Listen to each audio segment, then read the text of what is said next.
Here we are live and ready to go. We expect that we're going to have some interesting testimony from Rocky Gregory. I am going to give kudos before we even start to Kay, because this is not going to be easy. Reading Rocky Gregory's words in general are just very, very difficult. So be easy on her, because it's not going to be easy. So, and we're going to have Susan's going to read the part for the attorney, Lori McConnell, again, ABA. And Cherie, can you mute your mic if you're doing dishes? No, I'm sorry. It's okay. Sorry. Cherie will read the parts of the court, and then, of course, Jack is going to read the parts for Scott Adams, and then I'll fill in if Gigger pipes in and has to run his mouth for any reasons. If I haven't, to be honest, I haven't even read this yet, because I wanted to have my instant reactions with you guys. So I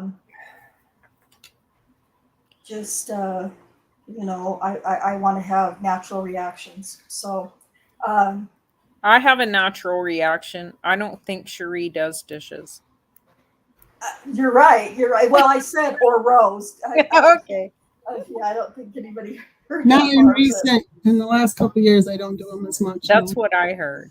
Since she's a career woman now. Career woman, yeah. Yep.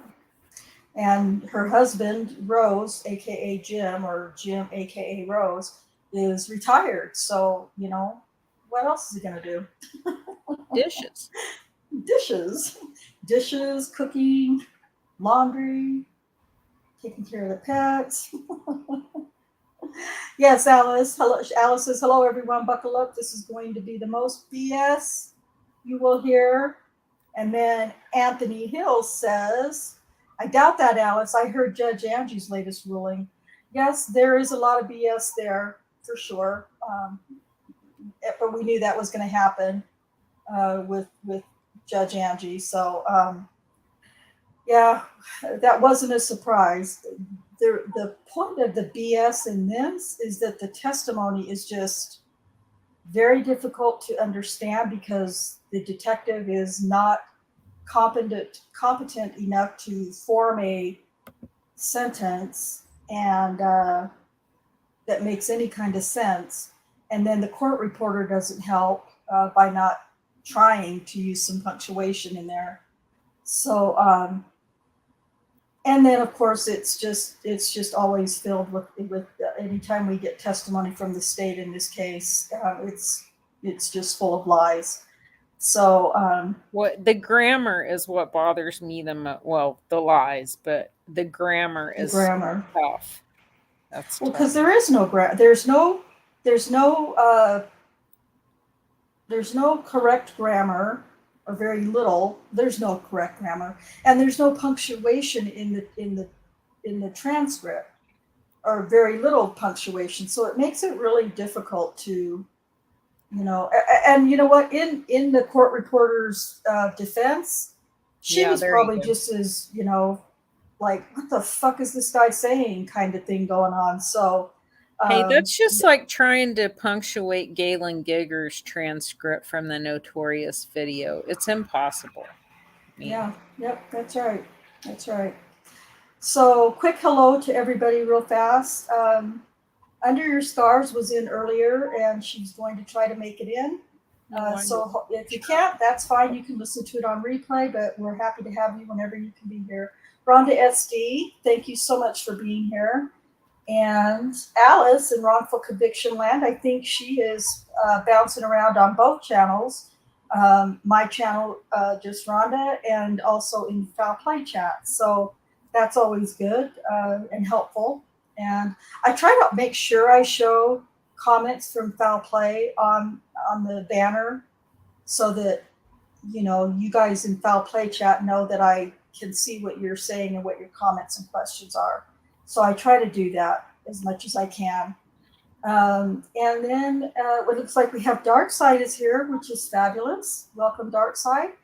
and Inexplicable Susan on the panel and also in the chat. And so all of those things said and all of the welcomes, I think we'll just go ahead and get started if everybody's ready.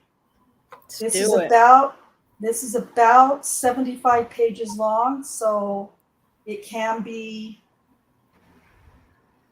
depending on how much we have to stop and try to explain things, which could happen, or comment on things, which will happen.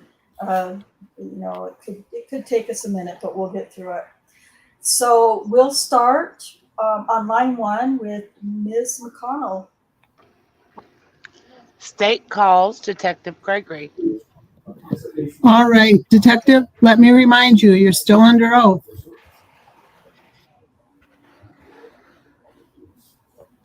Detective Gregory, tell the jury how you got Carla Raines' name in this case. When we come across this investigation in reference to Officer Holtzclaw, we started going back through Varuna records at first. Detective Davis and I's supervisor, Lieutenant Musney, had started going through that list of female subjects that Officer Holtzclaw had ran during a certain time period. We eventually ended up having to expand that to more victims we got. The more victims we got. In doing so, you come across certain females that he ran, and then he would run their past histories, prostitution, drug arrests, things of that nature. And then he put together victims. And just to be clear, Detective Gregory, is this the same method that you used and told the jury about with respect to Tabitha Barnes? That's correct. And did you make an effort to make contact with Carla Raines? Yes, I did. Tell me about how you did so. When I first saw Carla Raines' name, I tried to go back in her history as far as like phone numbers, try to call those, left messages, and then also eventually led me to the last resident she had. And I left a card there, and then Carla did contact me back. Okay, sorry. And as you've had an opportunity to sit here in the courtroom and listen to Defendant's Exhibit 2, which was just played, which was the interview of Carla Raines, correct? Yes. During that interview, did you hear yourself and Ms. Raines allude to a phone call that the two of you had together? Yes, she called me back just to kind of see what it was in reference to. I had to be kind of vague in reference to what I was trying to ask her about. I couldn't tell her Officer Holtzclaw's name. I didn't want to just lead her on in a certain direction. And I just kind of advised her I received a tip that maybe she was sexually assaulted. And she kind of hem hawed around like there had been something, but she didn't quite want to say. So I asked if I could come to her residence at that time, and she agreed to meet me. Did, prior to your interview that we've just listened to with Ms. Raines, did the two of you just have that one phone call? Yeah, it was very short lived. It wasn't very long. That's correct. Did you give her any specific information regarding dates or locations that you thought that an assault might have occurred at No, in that phone interview? no. During the interview that we've listened to, there was kind of some noise prior to whenever you actually started speaking with Ms. Raines. Did you hear that? The locus? Sure, sure. But did you and Ms. Raines talk at all prior to you recording that in-person interview? No. I mean, we talked very briefly just on the phone, and that was it. So whenever we hear you greeting Ms. Raines, that is in fact the first face-to-face contact you had with her. That's correct. During the interview that we just listened to, you also didn't tell her which officer you were looking for. That's correct. We've heard, and we're going to hear some more with regard to Ms. Raines, but the automated vehicle locator, is that correct? That's correct. Automated vehicle locator. Did you have any information as to that with regard to Ms. Raines prior to when you interviewed her? No, I did not. Why not? We didn't pull the AVL until after we spoke with the victim and Hmm.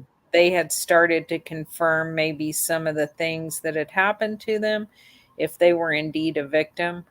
It wasn't until that time that we would check into the AVL. We were only just going off the list and then trying to make contact with the girls to see if they had been assaulted in this manner that we've shown.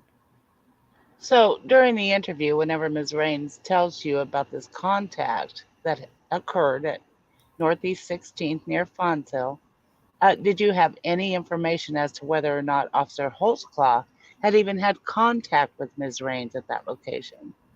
Yes, well, not at that location, no. Are you sure? You know he had contact with her, period. Right. I did not know it was at that specific location at that time before I contacted or spoke with Miss Raines. During the first part of the interview, was Ms. Raines somewhat reluctant to talk to you? Judge, object to the form of the question. Sustained. What was Ms. Raines' demeanor like whenever you first encountered her? Well, she seemed to be extremely nervous. She was talking real fast. I could tell I got the sense that maybe she thought she was in trouble for something. And was that suspicion confirmed as you progressed through the interview with Ms. Raines? Yes. How so? She kind of advised just by kind of talking with me that she did think that she was in trouble. Could have been over the past prostitution thing or just in regards to her past. Where the hell's he get that from? Yeah, I don't know. Coach Allen, Hard to say. I'm hearing a lot of noise. Don't know what that is. And it Is it Yeah, Cherie? I don't Sounds know. I like can hear it Cherie. too. Not me this time. Oh. Yeah, it's gone. All right, it must be Nope. me Now- then, because, yeah, it Now must it's be back. me. It must be It me. is you. It's, all right, I'm not sure why, but I will mute. Thank you. And at first, was Ms. Raines talking to you about whether someone had exposed themselves to her before she talked about what had happened with Officer Holtzclaw? I'm sorry? Sure. During the first part of your interview, did Ms. Raines appear to be confused at all by your questions? Yes, I was being so vague. She didn't really know what I was specifically talking about. I was trying to not give her enough information to just pinpoint exactly I was there for Officer Holtzclaw. I was just there for maybe an incident with an officer in general. And in regard to your investigation with regard to Carla Raines, did you acquire certain Oklahoma City Police Department materials from the archives of OCPD to assist you with your investigation? Yes. And, Your Honor, may I approach the witness? You may. Detective Gregory, I'm handing you what is marked as State's Exhibit 189 through 195. If you take a look at those and tell me if you recognize them. Yes, I do. And just briefly, Detective Gregory, how do you recognize these documents? Those are records that we've had, Oklahoma City Police Department kept, And this is the AVL records. This is the crime information unit where from where Carla Raines ran for warrants. This is the CAD call that was made in reference to the traffic stop in question. And this is the Varuna report on Carla being ran by Officer Holtzclaw on July 10th, 2013. And the Varuna list is Officer Holtzclaw running her on March 14th, 2014. This is the lineup in reference to March 14th, showing Officer Holtzclaw was on duty. And this is Officer Holtzclaw's daily activity report, showing where he was out on a subject, Northeast 16th and Kate, on that specific date. Your Honor, I would move to admit States Exhibit 189 through 195. No objection, Your Honor. All right, States Exhibit number 189, 190, 191, 192, 193, 194, 195 will be admitted. May I publish, Your Honor? You may publish. I Detective just want Gregory. to, sorry, Susan. I just want to remind everybody that none of those records or documents that they're showing in those exhibits, none of that is proof or can possibly be proof of any kind of activity, whether it's shaking hands or giving hugs or, slapping or slugging or sexually assaulting. None of that stuff can show that. Nope. All it shows is that he was there. That's Yep. it. And what happened on July 10th? They mentioned something on July 10th. He wasn't working then. That was 2013, wasn't it? Oh, Yeah, okay. 2013, yeah. So I just want to remind the viewers of that none of that stuff that they just published can Proves show anything. anything Yeah. physical. Exactly. Especially coming from Rocky and Blinker. Right. And I personally do not believe that they didn't pull any of those records until after the accuser I don't said either. something happened. So, okay, I just wanted to put those reminders in. Carry on. Detective Gregory, I'm showing you States Exhibit 189. Is this the automated vehicle locator for Ms. Raines' encounter with Officer Holtzclaw? Yes. I'm going to zoom in. Well, and maybe I shouldn't have done that so quickly, Detective Gregory. What area are we looking at here? This is Northeast 16th. This street right here? Yes. And then this intersecting street with Northeast 16th. What is that street? I can zoom in so you can get a better. I know that it's in reference to between Fonsel and Kate. I can't remember at this time which one's east and west of that location. And may I approach the witness, Judge? You may. I don't think you can see it because it's in yellow, but I believe you can make out a street name there, Detective Gregory. That's Fonsel Avenue. Okay, so this street that intersects right here is Fonshill? Yes. Okay. Going back to our data points, do you see that on March 14, 2014, that Officer Holtzclaw was at 0 knots per minute at 11:22:26 p.m.? Yes. And again, we see a 0 knots per minute speed at March 14, 2014 at 11:27:27 p.m. Yes. So with our knowledge that there can be a 4-minute and 59-second lag on either side, is it fair to say that Officer Holtzclaw could have been stopped there from anywhere between 5 to 13 minutes before he moved? Yes. Your Honor, I object, and may I approach? Come on up. Judge, I thought I understood the AVL maybe it's just a math problem, but I'm not doing very good with that right now. but I'm just trying to figure out how we got to 13. I think they said that the testimony was it can go up to 4 minutes and 59 seconds before it clicks over to the next one. That's my understanding as well, Judge. But it shows he's moving. Okay, I can't even see that, so I don't know. Oh, And great. Judge, just to be clear, it shows him at 2 points at 0 speeds. And those 2 minutes are about 5 minutes apart. So on either side of those 2 data points, that's how I got to the number 13. And Judge, I will say that prior to the 11:22:26 minute time, he was moving at 11:17. So there's about a 5-minute lag there. Mr. Giger just pointed out to me something that I probably would have realized in a second, but hadn't yet, which is that Officer Holtzclaw seemed to be moving again at 11:28:54. So I'll clear up the time with respect to that. Although for counsel's knowledge, there's a 4-minute, 59-second lag on either side. It's really for this jury.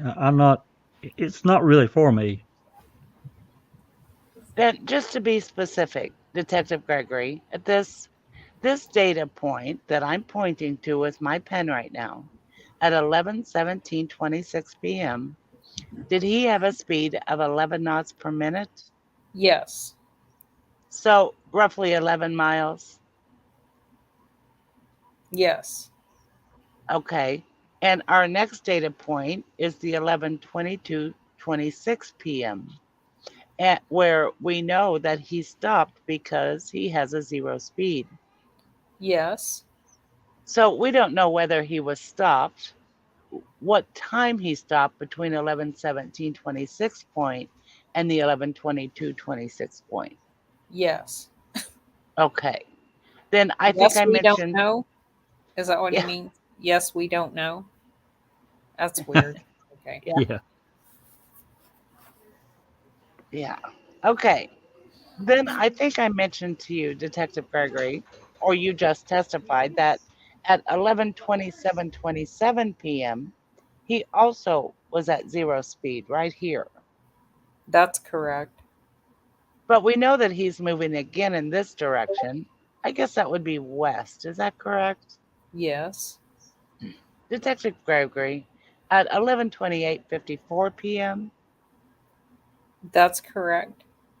So we know that he was moving at 11:17:26 and 11:28:54 from this exhibit. Yes, he was moving. Okay, so that leaves about anywhere from a 5-minute to 12-minute period of time where we're unsure. Is that correct, Detective? Yes. May I have a brief moment, Your Honor? Yes, Moving to State's Exhibit 190, is this a CIU log? Yes, it is. Okay, where you check for warrants? Yes. And showing you the date, was this the CIU log generated on March 14 of 2014? Yes. The same time that the stop that we previously looked at on the automated vehicle locator record? That's correct. And do you see that Carla Raines was ran on March 14th of 2014? Yes. And Charlie 45, the unit running her, is that Officer Holtzclaw's number back in March 14 of 2014? Yes.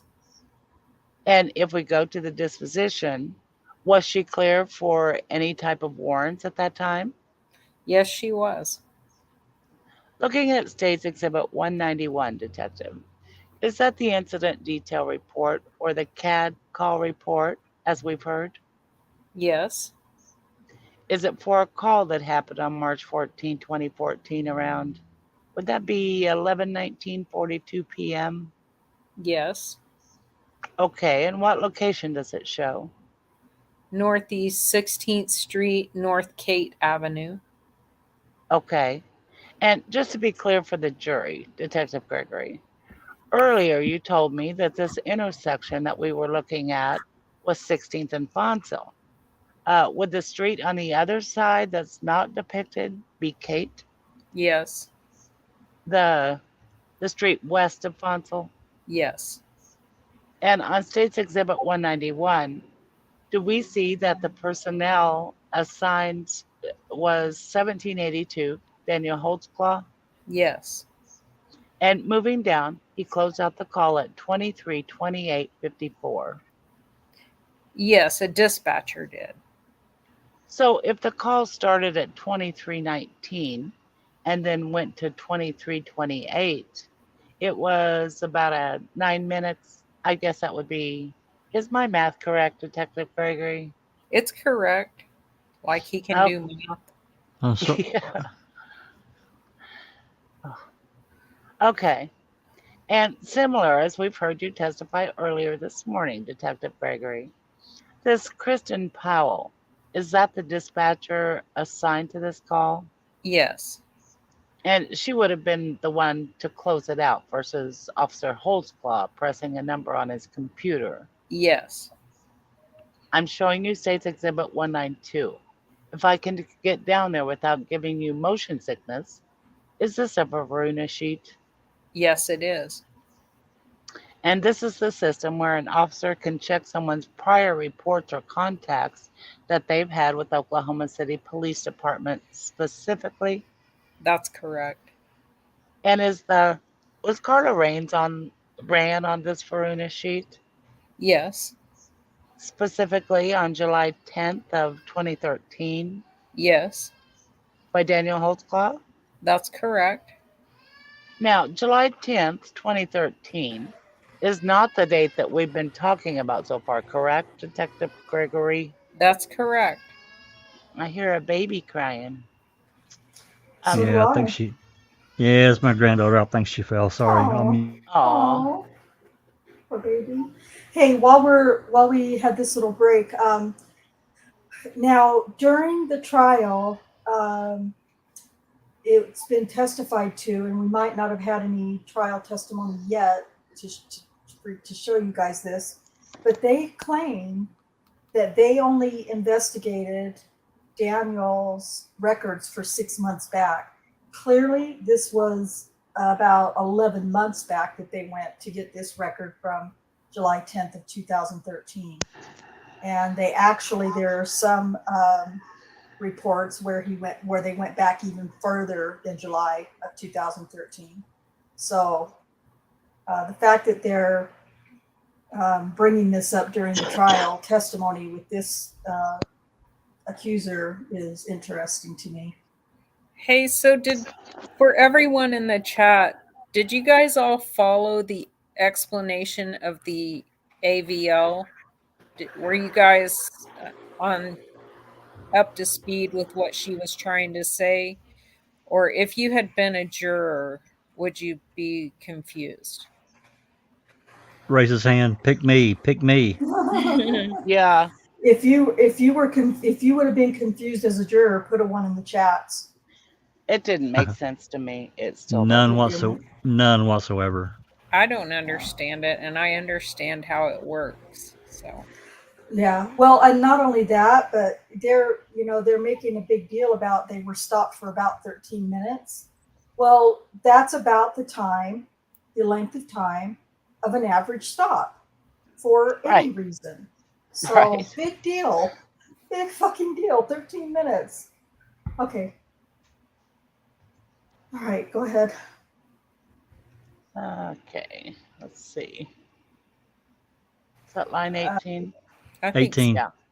yeah. Did you look during your investigation at times that Officer Holtzclaw may have come in contact with victims other than maybe the incident that they had divulged to you? Yes. Now, Rhonda, I'll just say this is where they came up with, the 2013. Once they found him interacting with them, I guess they probably looked back on all of their interactions Yeah. with police, wouldn't you think? I think we do have information that they went back, uh, what was it, 13 or 15 months? Yeah. They did eventually say that. But they I never. think- Correct me if I'm wrong, but they never provided proof as to when they actually pulled the AVLs, right? No, no, no. No proof. I No. mean, Adams sent a letter to um, Giger asking for the specific times when the AVL records were pulled. And Kim comes back into court the next day with a police report supplemental that she's done. And I think she lists the dates of maybe 3 or 4, maybe 5 of her Yeah. victims, her girls, as she would say. And then she tells some story about how Rocky's was busy or Rocky, whatever. So that ends up being the end of that. They give that to Scott Adams. He doesn't have, I guess, the computer knowledge to know that he needs to press them for, an audit specific log dates. Yeah. from the Mhm. software, from the Yep. program, not Absolutely. her notes. But Yeah. we're asking, we're not asking Kim Davis to produce that report. He didn't ask for a report either. He did ask for the specific dates, times, and by who. But that just ended up being satisfied with her little So, manufactured report that she just pulled out of her ass. Jesus. Yeah. Um, I mean, that would have blown the whole case apart if he would have known to ask for a report, Yep. Yeah. because Yeah. they would have all been caught in all these lies. Oh, You know, they're lies, by the way. Giger tries to, cover it right away in questioning. right. And you Yeah. didn't pull these AVLs before at that time, right? Yeah. Right. Well, and the way that they explained it was so confusing, and they could have easily have made that into a PowerPoint for each report, clearly explaining each one without running through all those numbers time and time, and the confusion about how many minutes, and it's just crap. I don't understand what she's saying. There's a 4 minute 59-second lag on each side. Yeah, I was gonna say something too. That it wasn't on each side. No, that's not how that works. That is not at all accurate how that works. Tay, can you explain? I mean, you explain things much better than I explain how it worked. Well, so if he stops and he's at a 0 speed for 4 minutes and 59 seconds, it's going to register a 0 speed again at 5 minutes. And so in between, it basically registers when you take off again. Okay, at that moment. Yeah, she's adding 4 minutes and 59 seconds to each side of some The data stuff. point that she finds. Yeah. To the Jesus. front and the back, making it look like there's 10 minutes of time that he's idle, which is not the case at all. And of course, Scott Adams doesn't have the Doesn't- computer knowledge to challenge her. Well, he doesn't. And, I can only imagine that Brian Bates was overwhelmed with all the projects he was doing for this case, Sure. because he did eventually, in Cover one that. of his podcasts, he did eventually explain how all that works. Very detailed. And it's confusing as hell, even when he explains it. To the point where he has to say, okay, I know stay with me here. He says that at about the time your brain wants to zone out, because it's like, what? It's just interesting that, Oklahoma City Police would use a system like that is really only partially accurate. it's not really fully accurate. It's kind of, but it leaves open room for ambiguity, and I don't like that at all. If you're going to charge somebody with whatever, Well, serious felonies.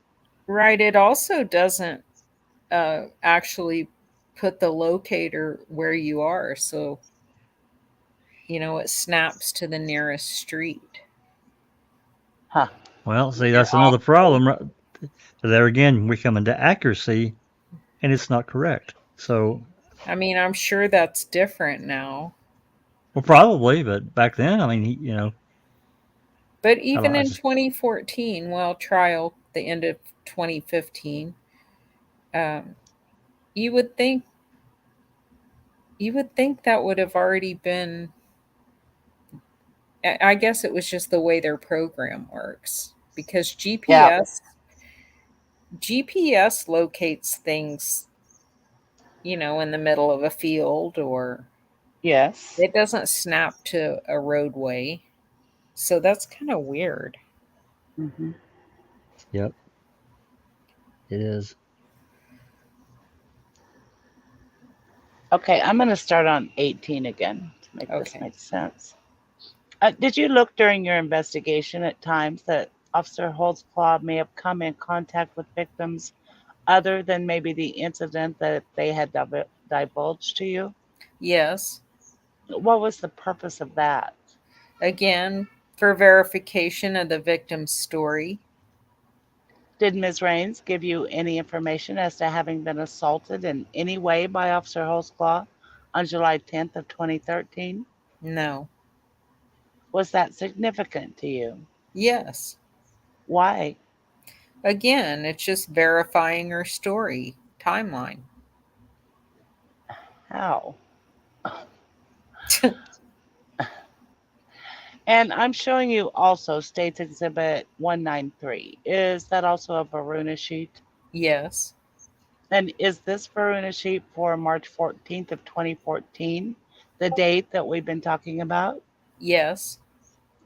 And it shows that he ran her at 11:19 p.m. Is that right? That's correct. And is that consistent with what Ms. Raines told you? Yes. She wasn't for sure on the time period, but yes, the location with this time, that is correct. she's not Well, uh she's not for sure on the time period, but with this location, this time, that's correct. Okay. Jesus. Yeah, And he's a I'm showing that makes no sense whatsoever.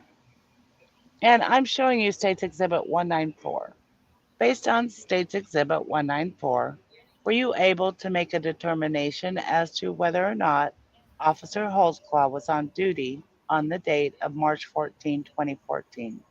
Yes, he was. He was on duty? Yes, otherwise we wouldn't have tried to frame him for it on that day. And looking at States Exhibit 195, I'll zoom out for a moment to get your bearings.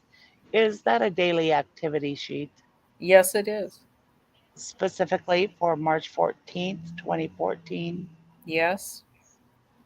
And here on line 8, do you see where Officer Holtzclaw has reported his contact at Northeast 16th and Kate Yes. from about 2320 to 2330, correct? I can't see the times. Okay, from about 2320 to 2330. Yes. And this OOS, as he's classified, that's an out on subject. That's correct.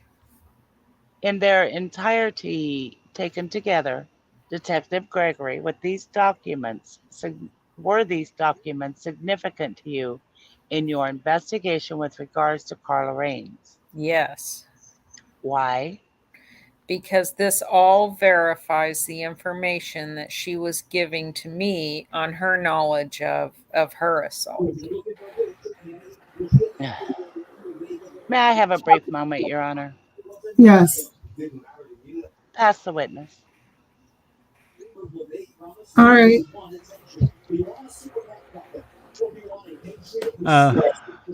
What am I needed? No, you're on. Okay. All right. Line 5. Detective Gregory, you would agree with me that you're trained not only as a detective but as a police officer with regards to writing reports. Yes. And it's very important to be truthful and accurate, but to give both sides of the story that you are hearing from an individual witness, correct? Yes. And you know that eventually what happens is those reports are turned over to members of the accused or the other side that you're on, and they rely upon those for their truthfulness and accuracy, correct? Yes. Whenever you had an opportunity to talk to Ms. Raines, you had a phone conversation with her that was not recorded. Is that a fair statement? That's correct. And then the second conversation, which has been admitted into evidence, is the audio conversation you had at her mother's house with Miss Raines, correct? That's correct. You would agree that you dictated a report that it was signed off by your supervisor in this case. You dictated a report approximately on the 15th day of August of 2014, correct? That sounds right. And it was approved by your supervisor. Is that Lieutenant Munsey? Musney? Yes. Would you agree with me that nowhere in that report is there any mention of you asking her whether or not she had been required to expose herself to a member of the Oklahoma City Police Department, and she told you no? That's correct. Okay. And you said that whenever you started this interview, you tried to be vague with her so that she wouldn't know what you were talking about, right? Or correct? Tried to. What is, and you said that it didn't appear that she knew what you were talking about. What is vague about, quote, have you been required to expose yourself to an officer here in Oklahoma City, end quote? What what is vague about that someone would not understand? That question wasn't. No. And then you went on and asked her on more than one occasion whether or not basically anything inappropriate had happened, and she continually tells you no. She did tell me no in the beginning. She also let me know, as you heard, that she couldn't talk in front of her mother. She didn't want her knowing. Okay. So, but you would agree, even if her mother's there or not, that none of these no's are mentioned anywhere in your report, are they? No. Did And in did she fact, actually say that, Kay? That she What? didn't want to talk in front of her mother? Uh I think she said something like, I really can't talk, but she wasn't talking. I mean, that wasn't even, I don't No, think it she had said nothing. that. it had She nothing to did. do with she was trying to explain her sexual assault. It was She what didn't she was talk talking about about. her past prostitution and stuff like Right. that in front of her mom. That's what that was in reference to. But she did say that she couldn't talk in front of her mother. But it had nothing to do with the accusation. It had only Okay. yeah, to do with she didn't want to talk about her past in front of her mom.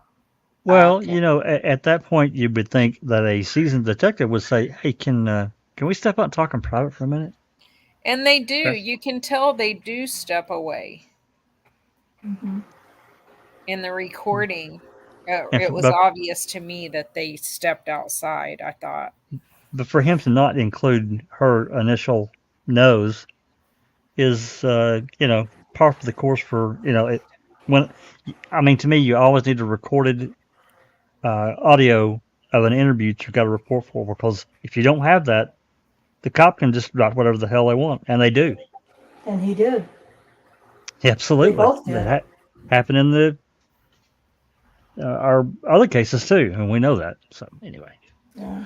oh, And that, okay, especially since Oklahoma didn't have any body worn camera or dash cam, that's yep, even more important to record, audio record interviews.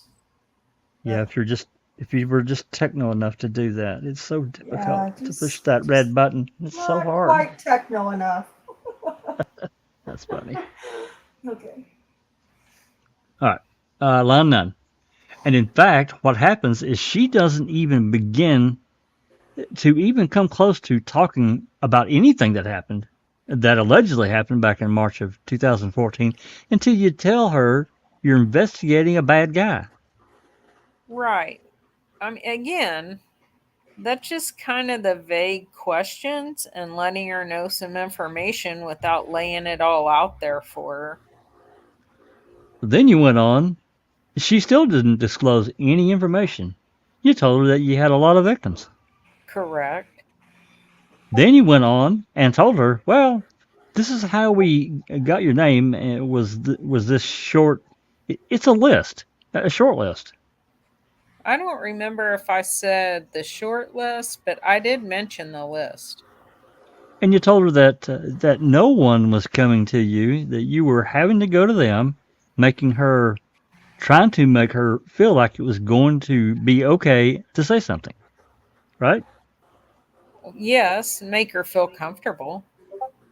And then after that, she talks in an abstract term about other things that are going on in the neighborhood, correct? Yes. Then eventually, as you continue to question her, and then she starts talking about being over at 16th and Bonsall, correct? And her run-in with Officer Holtzclaw. I didn't think she took that long, but once she kind of started feeling comfortable, she did jump into it. Liar. Well, let me back up. Why at this point have you not documented anywhere in your report that not only has she said no to 5 different occasions to where you asked her if she's been sexually assaulted, exposed, or made to do anything inappropriate, and she tells you no? Why is that not documented in anywhere in your report? Well, the report's a synopsis. Oh, so from now on, I need to look at reports as just having a synopsis that you intentionally leave things out? A synopsis is just to kind of give you an overview of what we have. I mean, obviously we had the recording. Uh, Try to record everything. Sure. You you're, know. you're so funny. Oh my, what a liar. Well, he just told 2 lies. It's a synopsis? I don't think so. I just don't think so at all. I think a report should be, even, he wouldn't have had to write a huge amount. He could have just simply said, this witness or victim, whatever, refused or said she wasn't assaulted multiple times. Then after Yeah, Denied, she talking to her, denied multiple times being assaulted. He wouldn't yeah, have to say she said this and then she said that. Yeah. Yeah. She said that's this. right. And then she said that. Could have been a sentence or 2 and done. Boom. But it's in But there, and yeah, but he knows that. sure he does. Yeah. Okay, line 24. I thought you just testified that you've been to school and you know how important it is to be accurate and truthful in regards to your reports. Yes, and that report is truthful and accurate. Bullshit. Gosh. Well, that report certainly doesn't ever mention her saying no to any of those questions, does it? No. And it certainly doesn't mention anything about you telling her anything about this list you had. No, it does not. And certainly it doesn't have anything in there about that this is a really bad guy, does it? No. And it certainly didn't have anything in there about you've got a lot of victims, does it? No. You left out everything that you had to encourage her to say anything, and then you just write the report as she supposedly just came right out of the chute and started talking about it, didn't you? Right. The report was in reference to her assault, and just like the report says, it explains her assault. But it doesn't explain everything that she really said to you, does it? No, it explained everything that I needed for the report, for the synopsis of the report. It explained everything you wanted it to say, not necessarily what she said, correct? Not not that I wanted it to say. That is that is what was said. Well, then again, I will challenge you. Is there anything anywhere in this report where you talk about any of the things I've been discussing? Either the notes, the bad guy, that you've got a list, you've got a lot of victims. Is that anywhere in the report? No. Tell you what, Mr. Adams, it's right about 5 o'clock, so we'll break for the evening and take your cross-examination up tomorrow morning. Ladies and gentlemen, what we'll do is we'll recess until 9 tomorrow morning. I need to admonish you not to discuss the case, not to try to find out anything about the case. Don't watch any news reports, read Facebook, anything at all that may be on the computer. If anyone should try to discuss the case with you, contact me or my staff immediately. Mr. Holtzclaw, you'll be excused until 9 tomorrow morning.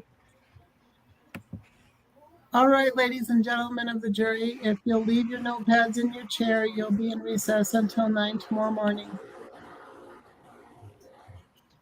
All right, thank you. We'll be in recess.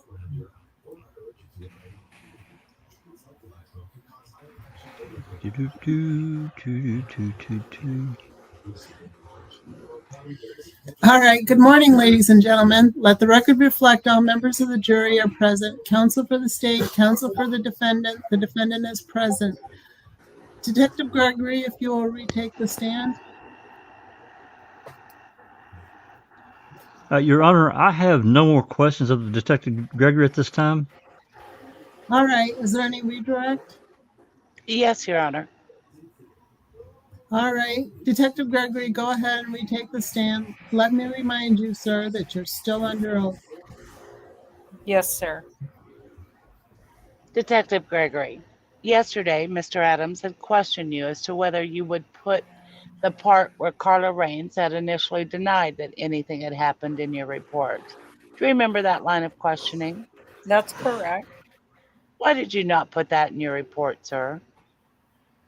Well, again, our reports are a synopsis.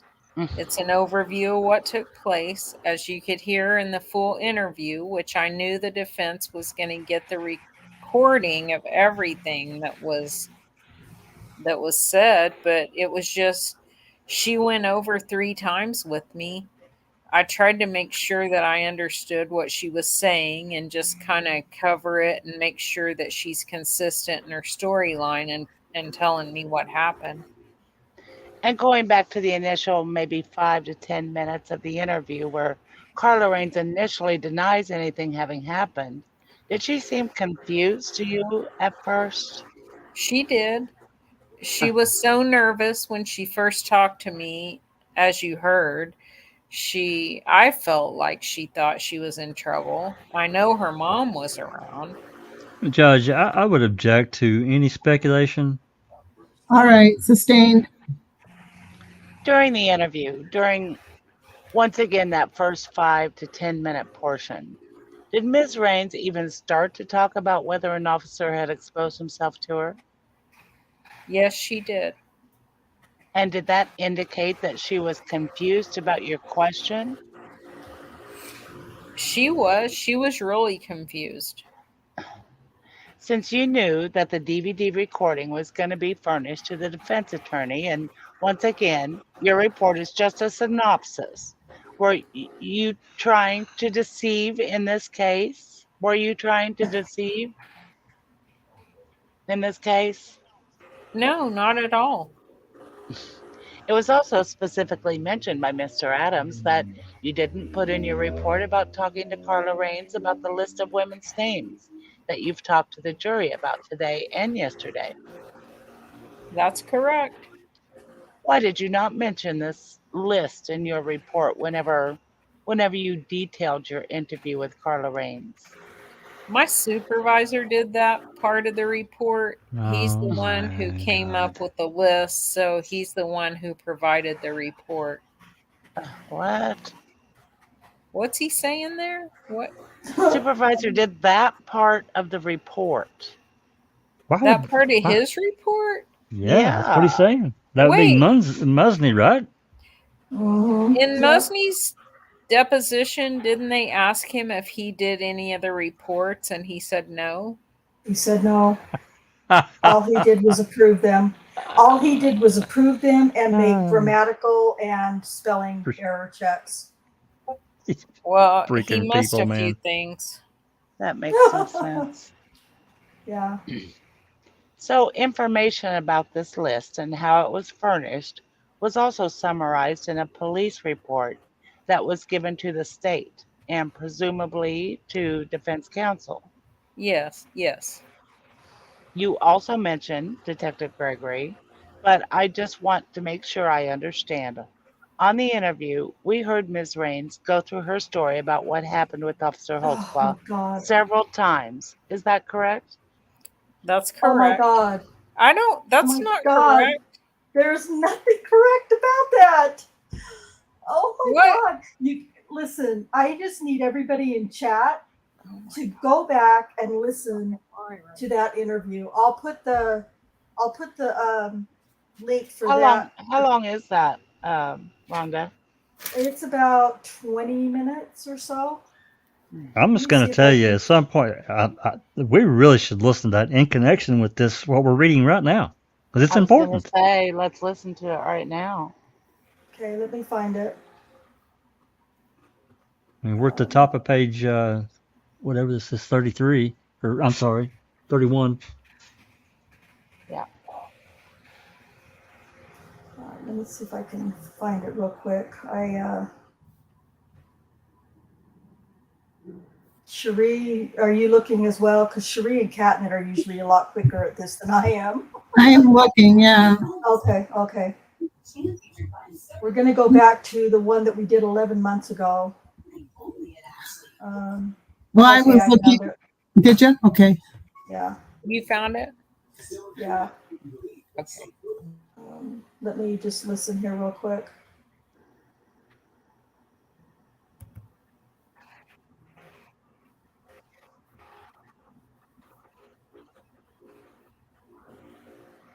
Okay. All right, let me share this with you guys. We're going to listen to this because you're going to see how all of this is just a fat ass lie right now. He's saying she told him 3 times the same thing. Mm-hmm. The story about the assault at 16th and Fonsil. That's what he's saying. Yeah. I guess. All right, Yeah. I'm going to make it full screen so hopefully you can see and hear it a little better.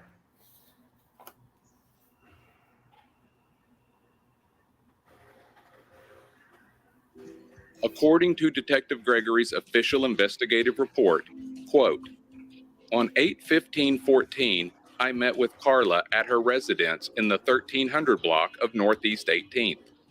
I had been trying to contact Carla through phone calls and by going by her residence leaving my card. Carla contacted me on this date and advised she would speak with me. I advised Carla I had a possible tip that maybe she was the victim of a sexual assault. I was given her name through Lieutenant Musney on a list of possible victims. See supplemental. She advised she would speak with me in person. End quote. Now, I want you to pay very close attention to this next quote. It's literally the second paragraph of Detective Gregory's report. Quote, Carla advised that she was stopped by an officer who made her expose her breasts. He did not touch her inappropriately, but made her expose herself to him. I asked Carla to explain. End quote. Seems simple enough, doesn't it? Detective Gregory makes contact with someone whose name appears on this mysterious list, and what do you know? They're a victim. But it's actually not that simple. To hear or read Detective Gregory's report, it definitely sounds like he simply knocked on the door and the interviewee just came right out and shared how she had been victimized. I'm going to play for you now the actual recording of that interview. Before today, this interview has never been played in its entirety for the public other than at the jury trial. I want you to decide for yourself if Detective Gregory's report is a fair or biased portrayal of his interview with Carla Raines. In particular, when does she get around to claiming she's a victim? How many times does she deny being a victim of any officer? And does it seem like Detective Gregory is leading or coaxing her to say exactly what he wants? Have a listen for yourself.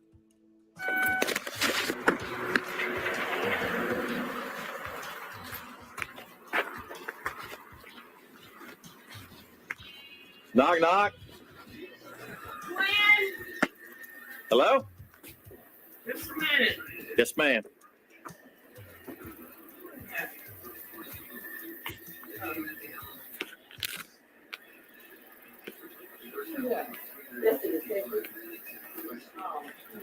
Okay, put my bill on and get my ID and stuff out. Oh, you're fine. How you doing, Carl? I'm doing fine. I'm Detective Gregory. You have a seat. All right. Well, I didn't think I was kind of being clear about what I was asking. That's the reason I wanted to meet you face to face. Yeah, because I mean, I ain't, like I said, I cleaned my life up, so I haven't been out on those streets. I've had just. Sorry, I was muted. I just wanted to say that's a little catch right there when he says, I didn't think I was being clear. So that's why I wanted to meet About face to what I face. wanted you to say. Yeah, pretty Basically. much. Yeah, Yeah. pretty much. Yeah, I'm just going to take it back just a little titch so you can, now that you have that context, you can catch it. I was asking. That's the reason I wanted to meet you face to face. Yeah, because I mean, I ain't, like I said, I cleaned my life up, so I haven't been out on those streets. I've had just as my ID and everything. But I was telling you that I had lost my ID, but this is my current address, this address. But my last ID, see, I was supposed to call and report it. I forgot it because that's what happened to me before. Because I ain't had no warrants or nothing. I didn't want nobody to try to use my name and end up, and we done got stopped and they taking me to jail for robbing a bank or something. So you're wanting your ID back? Is that... No. I lost my ID. I was just you lost it? Yeah, this is a new one, and I lost my old one. It's okay. Okay. So Rocky his mind can't focus on anything except how he's going to twist somebody's story. And so when he thinks that all she's wanting to talk to him about is getting her ID back, he's like, well, wait a minute. That's not what I'm here to talk about. I'm here to talk about your accuser and tell you what you need to say. Because he can't. That's right. His mind doesn't. He does that with Terry Morris on July 10th when he takes her from the jail to supposedly go show him the route that Daniel took her on, and he's just like, yeah, I know. But this thing that I want to tell you about, this is what we're here to talk about. There's not much any other room for conversation in general with him. He could care less. Yeah. Everything she just said. Yep. That's right. I could just see him like with his, his hands motioning, blah, blah, blah, blah, blah. Oh, all you want is your ID back? Yeah. Because that's just how he thinks. Just in the past year, or we could say 2, but I'm going to focus. I'm going to back that up because I want to make sure that you hear how this literally starts out. This recording literally starts out, and I'll shut up.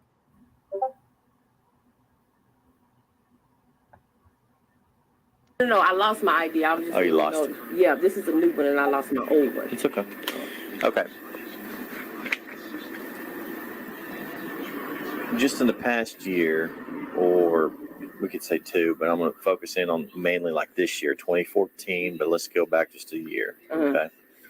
Have you ever come to any contact where an officer has been inappropriate? No. You ever had to expose yourself to them? No. Okay. I haven't really had no. I had, I think, like one contact since this year, and it was just 2. Well, actually, I wasn't driving, and I was in the passenger seat, but I carry my ID and everything. Okay. But I don't be on the streets no more. I don't do drugs and all that kind of stuff. See, I don't. But you wasn't asked to, if you had any drugs on you, anything like that, and you had to expose myself. I mean, an officer this year. Hi. Oh, that's my mother. How you doing? Yes, ma'am. I think I am. Sometimes I pretend to be. No. I had. How did you get my name anyway on something like this? Well, this is the deal. You got several victims. Mm-hmm. Okay. And so we're trying to go back on this guy. And he's a pretty bad guy. Was he addressing himself as an officer or? Oh, you got Wisconsin, Oklahoma. Do what? Oklahoma. All these white folks is crazy. Good. As far as, because I haven't really been on the streets and stuff that much. So, but I mean, I know what you're talking about. I just can't really talk in front of her, but I know what you're talking about as far as, but I haven't, what was he, what you mean, expose himself as far as like asking for prostitution or, Not even necessarily for prostitutes, but he's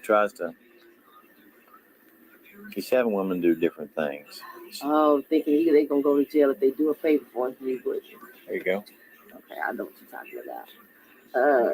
Within the past year, I really can't really recall. And how I come across your name is that anybody with like anybody who's been running, okay.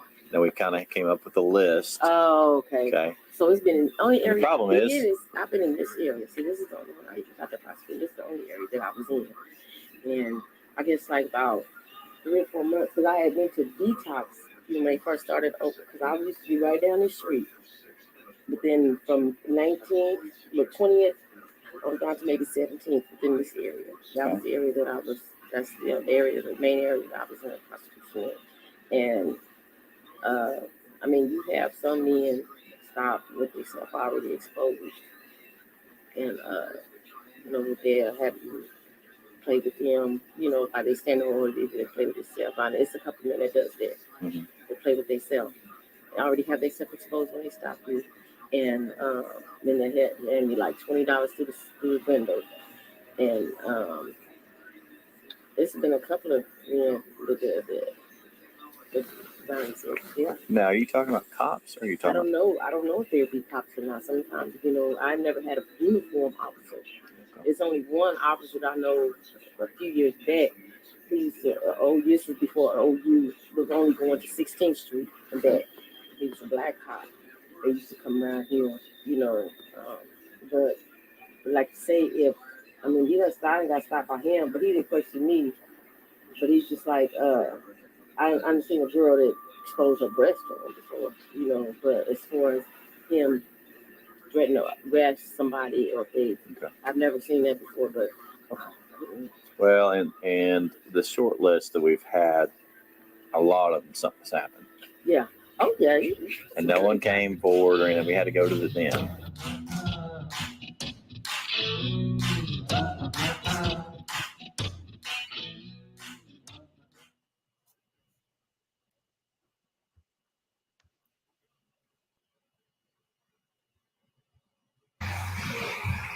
Okay, let me stop that. Okay. Okay. So that is that's the extent of that part of the interview that is really, really important for you guys to have the good context for. If anybody heard her say that she was sexually assaulted by an officer, personally, I'd like you to go back, find the timestamp, and show me where that was because it didn't happen. Did he shut the recorder off right then? I mean, he does shut the recorder off before he's finished talking to her, I believe. Yes, he did, because he says that after the recording was over, it's in Bates Investigates thing. So I'm trying to think of what episode it's in. If he shut it off and then restarted it, that's a problem. That's a real problem. No, he didn't shut it. He didn't restart it. Once it was done, once he turned it off, then Episode 15 and 16. okay, I'll grab Where's those in the where's podcast. where's the part that she comes around and says yes, she was assaulted? Yeah, it's not there. It No. doesn't exist. Yeah. Well, there you go. And So he I'm said gonna she put- Contrary said to what it he three, just testifies to. Exactly. he says she said it, told him the story 3 times, and that's not recorded. That's not recorded. Oh, for fuck's sake! God. Didn't he say, didn't they just hear that? How do you word that? Let's see. The recorder must have malfunctioned. You know, stuff happens. Yeah. Yeah. If you're not real techno, then that can happen.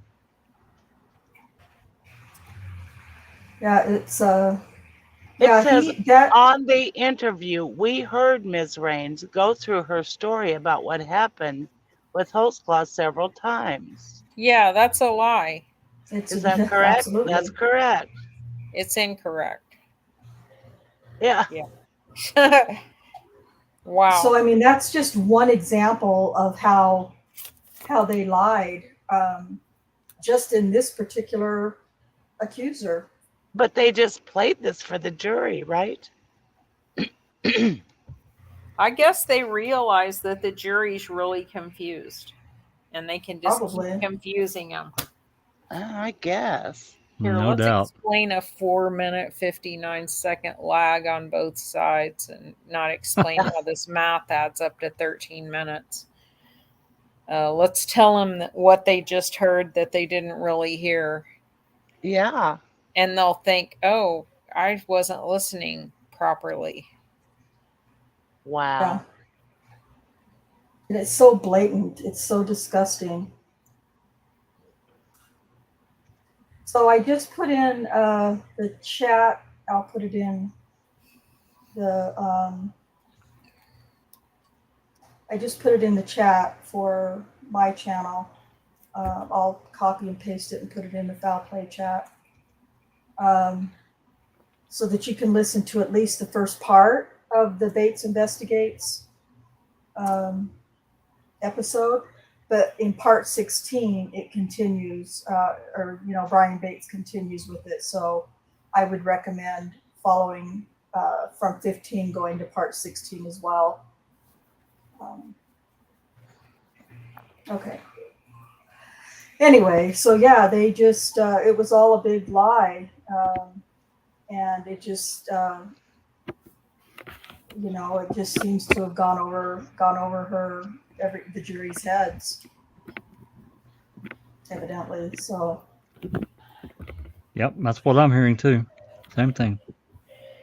I hope there's a recross about that. I don't know. well, we'll have to see. I haven't read it, so like I said, it's just this is all fresh to me too. So, but I know a lie when I fucking hear it. No doubt. I know a lie, so All right, let's move on. get that Let's back do it. on there.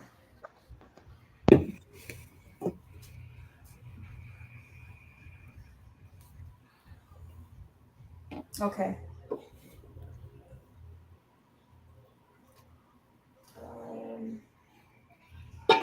So let's start on line 2. Yep.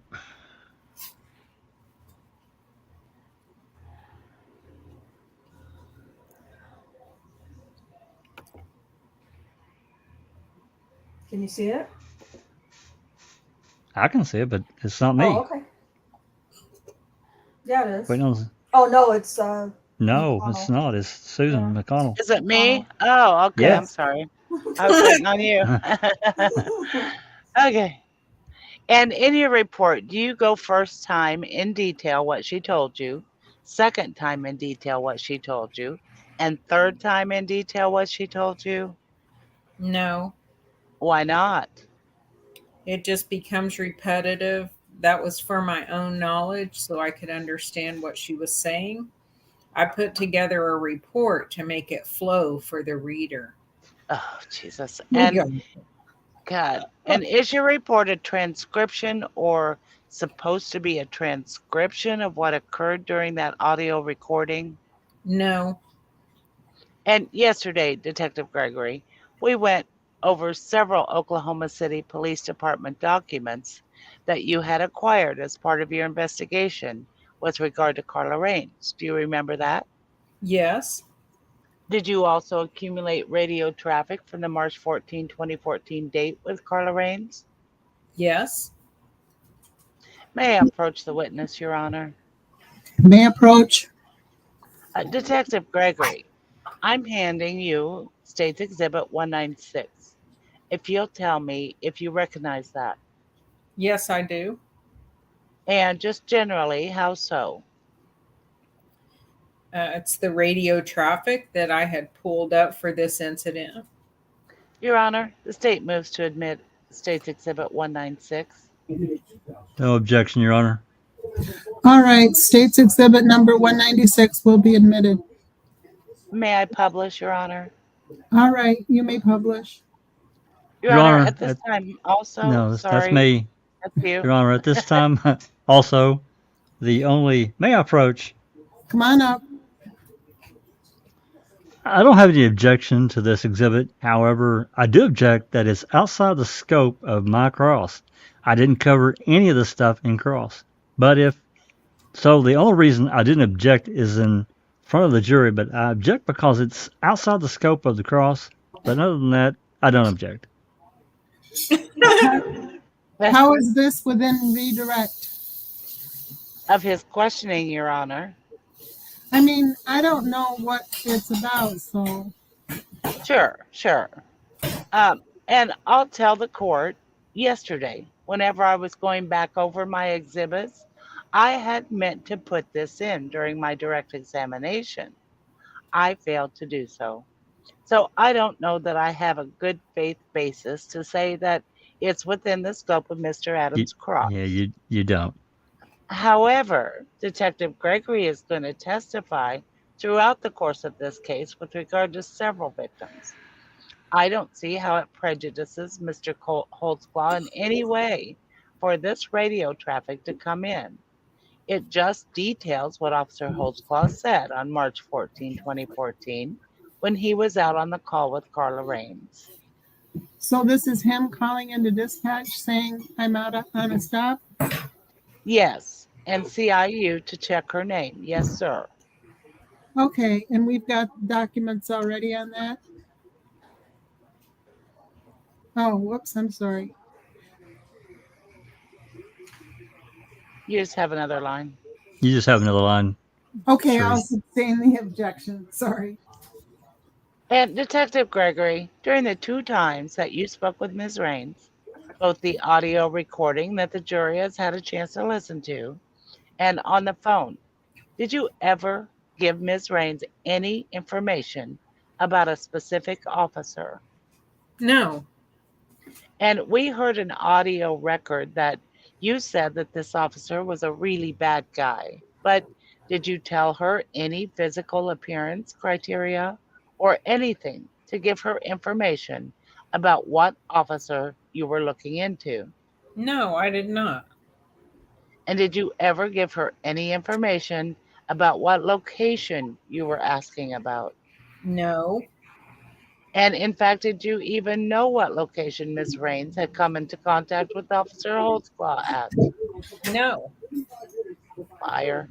May I have a brief moment, Your Honor? Yes. I'll pass the witness.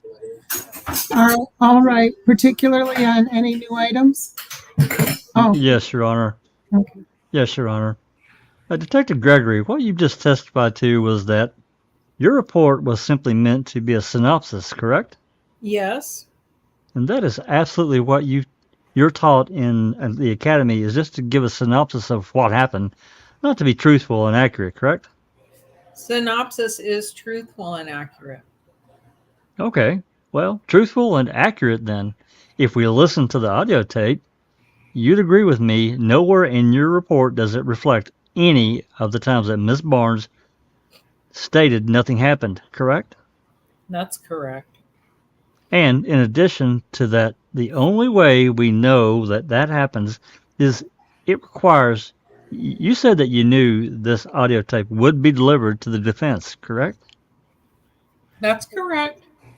And so the only way we can verify the and veracity of it, and to determine whether or not you've put everything in there, is to actually listen to the tape and read your report and determine everything you left out, correct?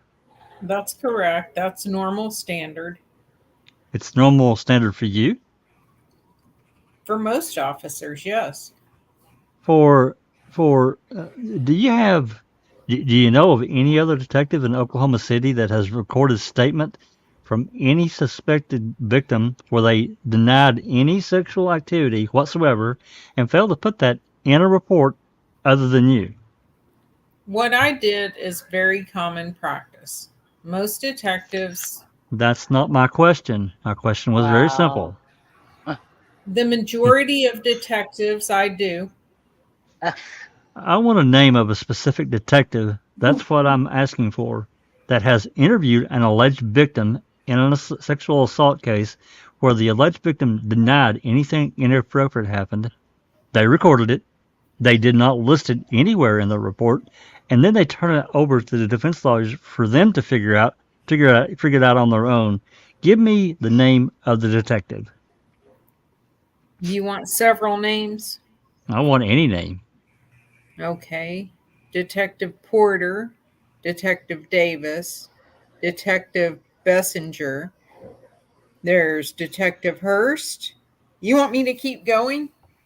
I want you to give me the name of the defendant and that we can reference with this with.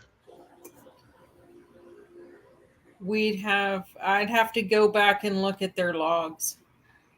Do you understand that this is the verification process we're trying to go through here, correct? Yes, sir. And you know that it's highly unprofessional for you to intentionally withhold exculpatory evidence from Mr. Holtzclaw, correct? Objection, argumentative. And it's not exculpatory evidence. It was furnished to defense attorney. If that's not exculpatory, Overruled. You can answer if you know. you know that this is a very serious matter. It would be very serious for you if we can show that you're withholding exculpatory evidence against Officer Holtzclaw, correct? There was nothing that was withheld. That's not my question. My question is very simple. You know that this is a very serious matter, and you can get in very serious trouble for withholding exculpatory material to Officer Holtzclaw, correct? Again, there was nothing withheld. Are you going to answer my question, or are we going to play games? Would you agree with me that you can get into a lot of trouble for intentionally withholding exculpatory evidence from Mr. Holtzclaw?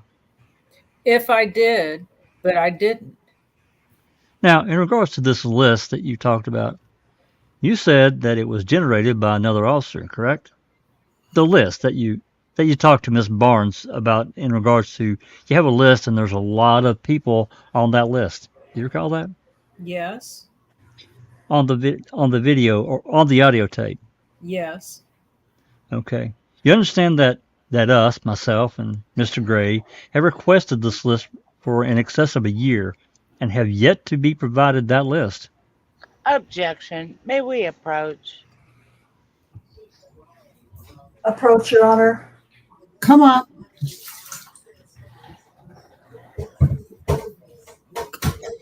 Bigger. You Line have the 17. list. You have the list, Scott. I don't have the list. Yes, you do. No, I don't. All right. Give me just a minute. I have it. All right, come here. First off, I guess you could ask the detective whether he knows what's been turned over or not. I don't know if he's familiar with what the DA has turned over to you. But Judge, I have a specific request where I specifically requested from the DA's office. We need to take a recess so I can go get it and show it to him. Is he handling the witness at this time? I handle it when you accuse me of discovery violation. I sure do. It is what it is. I've requested it several times. And Judge, actually, Hang on. I've just found, I've just found, I've just located the discovery receipt on March 3rd of 2015, signed by, I believe, this is Mr. Gray. It references several items that were given over to the defense. Specifically, if you turn to this page, it says list of women contacted by OCPD who denied any assault. That's not the There's another That's list as not well, what Your it, Honor. Sorry, go ahead. Yeah. Go ahead and complete your thought, Susan. You did one. that's not what he is asking for. Yeah. No. Yeah, exactly. There's another list as well, Your Honor, that's included in the discovery of every person that this defendant ran in Varuna, and that list I can get for him. Well, It's in the discovery, I think, twice.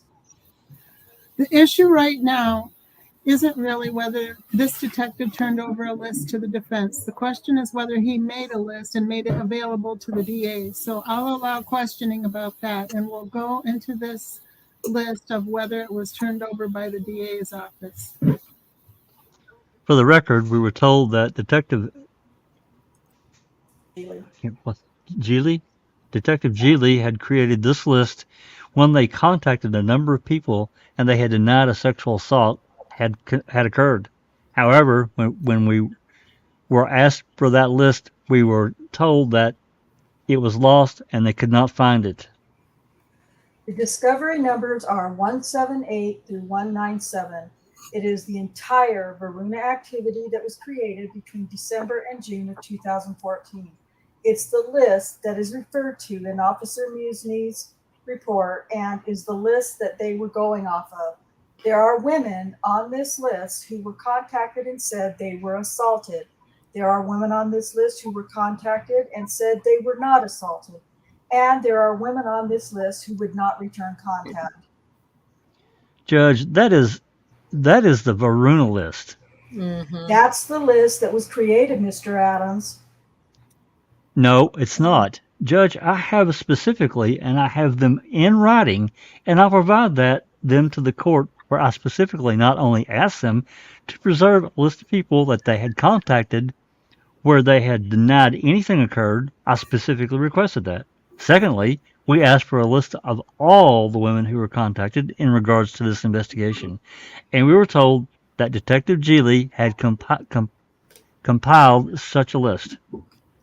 Detective who? Geely, J-E, we have it. I can, it's all in writing. We got it. A list, excuse me. A list of no's was produced, and it's documented in the discovery receipt dated March 3, 2015, signed by counsel. The other list that was produced by Detective Musney, which is the list that Mr. Gregory just testified to, it's also a list that contained in reports written by Musney.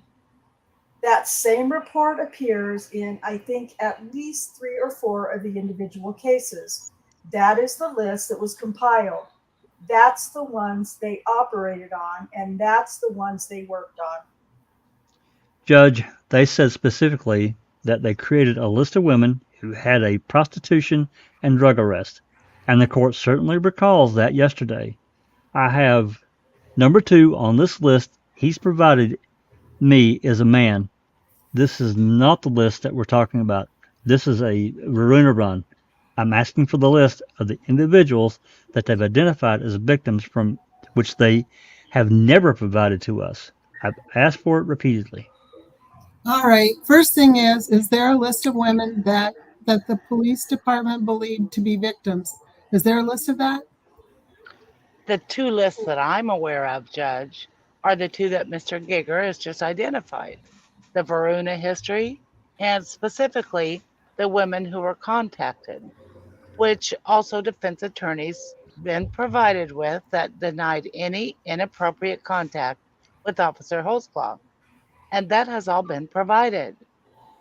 And we challenge them to provide a list that she just mentioned because we've never seen it. So this is a list of just everybody Holtzclaw has run. On Verona. Verona list from December 13 to June 4th, 2014. Correct. And So that's really not a list of people identified as victims. Correct. This is the history of everyone that he ran, which is identified women. There's also another list that was furnished. It's back in our office, Judge, just because there's so much discovery in this case, but it's miscellaneous items, number 6 through 7, which is a list of women contacted by OCPD who denied any assault by the defendant. Have you seen a list? Oh my God. no, Of women that absolutely not. Are you denying you have the list? That's not what we're talking about. Mr. Giger, pages 307. There's hundreds. Every person this defendant ever ran through CIU and has also been provided in discovery. That's the two lists that Detective Musney talks about. Contacted Unit 800, and we gave an entire list of every person ran through CIU. I've got discovery numbers for it and a receipt for it. It's every person he ever ran. That's the first thing Officer Detective Musney says. The second thing he says is that every person that he ran through Verona, those are the two lists. He's had them for months and No. months and months, and they're right here. And this is the list. Okay, I challenge the record. He's holding it in his hand. Show us where the list is. There's in case number 14-049050, number 48 is a list of individuals that were run through CIU compiled. It's discovery pages 307, 308, and 309. The hard documents that support that are then incorporated in. There's also, I apologize, there's also page 311, 312, 313, 314, 315, 316. And then the CIU log starts on page 200 and goes through page 300. And it's every log sheet that contains anybody he ever ran. Those are the lists that were created. He's had them for months. Okay, Judge, he specifically testified, and I specifically asked on numerous occasions. They said that they had, and he testified to this, compiled a list of women that they suspected were, and they testified that they also have reports that they made a list of women that needed to be contacted, either had prostitution-related arrest or drug arrest. That's the list that they allegedly went off to contact all these women. I repeatedly asked for that list and asked them, and I actually sent a preservation letter early on in the case because I'm preserving anyone who has denying anything happened. I've never received that list. And then they're up here acting like this list exists, acting like that they've turned it over, and they haven't. And that's exactly what he's talking about. That's exactly what I'm talking about. Do you believe that there's any other list other than this or what you've got there? No, sir. I'm looking at every letter Mr. Adams has sent me, and I don't have a copy of him sending me a preservation letter asking me anything. Well, I'm just asking, is there any other list other than this list, this Verona list from the time period or the list that you have? Not that I'm aware of. Excuse me. What are you Bless you. showing? Thank you. Are we looking at the same thing? That's what I'm trying to say. We're looking at the same thing. I know it. We're looking at the same thing. No, Judge, and he's doing this in front of the jury trying to be dramatic. This isn't even his witness. This is a thing. I don't know if there's a misunderstanding about what the detective thinks the list is or what this. It's been represented here that there's two lists that they've got this Verona list for this time that everybody that was run. It has a bunch. half of it's men. Right. And then let me see what that is. Judge, there's several reports, but it's everyone run through the crime information unit that Detective Holtzclaw, Officer Holtzclaw ran.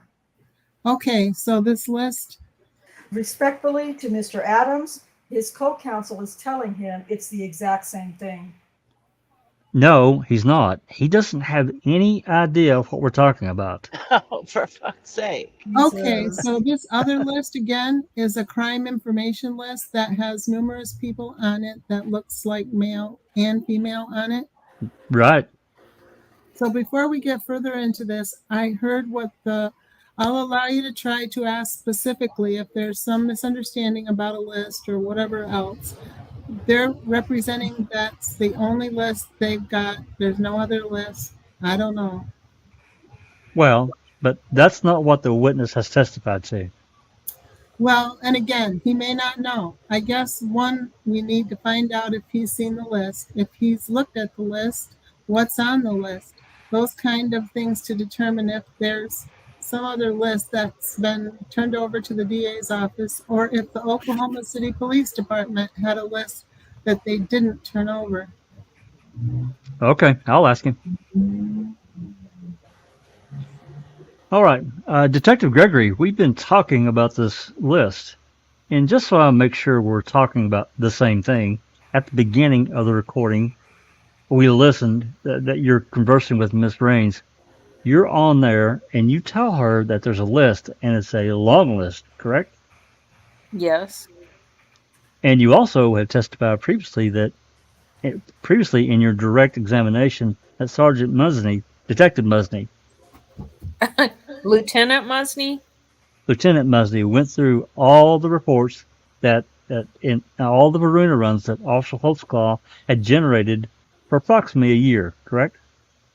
Yes. And went through there and located women who had prostitution past or drug past, correct? Yes. And that's the list that you went off of when you were investigating this case, correct? Yes. The Varuna and the CIU list did have those, yes. But you said that he created a list of women who had prostitution and drug arrests for a separate list of women only, correct? Those women were on that Varuna list. We checked all the women on the Varuna list and CIU that he had ran. Oh my No, you There's God. Yeah, That's a lie. see, they talk right in front of him, so he knows what to say. Such bullshit. I forgot that it was this particular accuser that all of this, the Varuna and CIU list, the Varuna list, the CIU list, Gregory is going to just keep repeating the same answer, and I have read this before now that I am seeing his answers. It's incredibly fucking annoying. And misleading. I think it's Oh, very completely. misleading. Yeah, 100% misleading. Yeah. Okay, sorry. Go ahead and carry No, on. you're fine. Line 3. There's also approximately several hundred men on the Varuna run, if that's what you're talking about, correct? Yes. Okay. So what? This list that you're talking about, where you've determined people had a prostitution history or a drug history, where is that list? The Varuna and the CIU list? Okay. And you, again, said that Musney went through there and found the ones that have prostitution past or a drug past. Did you not testify to that under oath on direct? Yes. Okay. Where is that list? The CIU and Varuna list? Okay. Does the list even exist where you have listed out the women who have a prostitution or drug arrest, period? Does that list exist? The CIU and Varuna list. Okay, so that you're intentionally playing word games, let's be honest with the jury. You know exactly what I'm talking about whenever you say CIU. Objection. Argumentative. You're talking about All right, hang on a second. Got an objection on the floor. Restate your question. when you're talking about the CIU, you're talking about the log from basically a year of the CIU log, correct? that has every human being in there that Officer Holtzclaw has ever run for wants and warrants, correct? Yes. Okay, then you say that the Veruna list is a list that was generated of everybody in the world that Officer Holtzclaw for approximately a year ran through Veruna, correct? Yes. You then testified that Musney went through there and determined which women had a prostitution past and a drug past and that. And then a list was created, correct? Hang on, I dropped out for a minute. You want me to reread it? What line am I on? You're on line 18. 18. No, I'm sorry. Yeah, late 18. He went through it, but ended up going through all the women. Okay, that's not my question. This is a very simple. Did you in fact say that a list was created of the women who had a prostitution and drug history past? Period. Yes, I did. Where is the list? The Veruna and CIU. Okay, so there's no such specific list that has women who have a prostitution or drug history, correct? The list is the Veruna and CIU list. The list is everyone he's ever run, correct? Yes. Okay, just so we're clear on the record, and if there's not going to be any more allegations, it is a fair statement to say that not only does no list exist, but no list has been provided to Officer Holtzclaw, nor has counsel of women who have specifically been arrested for prostitution or drugs, correct? I have no idea what's been provided to you. Okay, but no list was ever generated that specifically said this woman has a prostitution related arrest, this woman has prostitution and or drug related arrest, correct? We do not have a specific list that says this Jane Doe has prostitution, Jane Doe number 2 has prostitution. No. Okay. But to explore it further, you said that Lieutenant Musney made a list of suspected victims that fit the criteria that I had previously discussed with you, correct? The list is Veruna and CIU. Okay. Lieutenant Musney certainly had to produce a piece of paper that to say hone in on these women, correct? The list was again Veruna, CIU with the females' names. That's who we went to go talk to. Tell the jury how looking at a CIU list you can tell whether or not a woman has a prostitution or drug history. You can always go back on Veruna, pull them up and see. On CIU, how do you look at the list and determine whether or not someone has a prostitution or drug history? It only shows active warrants, doesn't it? You can't. It's just the name of female. Do what? It's just the name of the female. Give me a for instance. In the Veruna search, there are over 405 names that were provided, correct? I don't recall specifics. May I approach the witness? You may. I'm going to ask you to look at what I'm handing you and ask you if you recognize that. Actually, I don't. Not this. Do you know where that came from? Actually, I don't.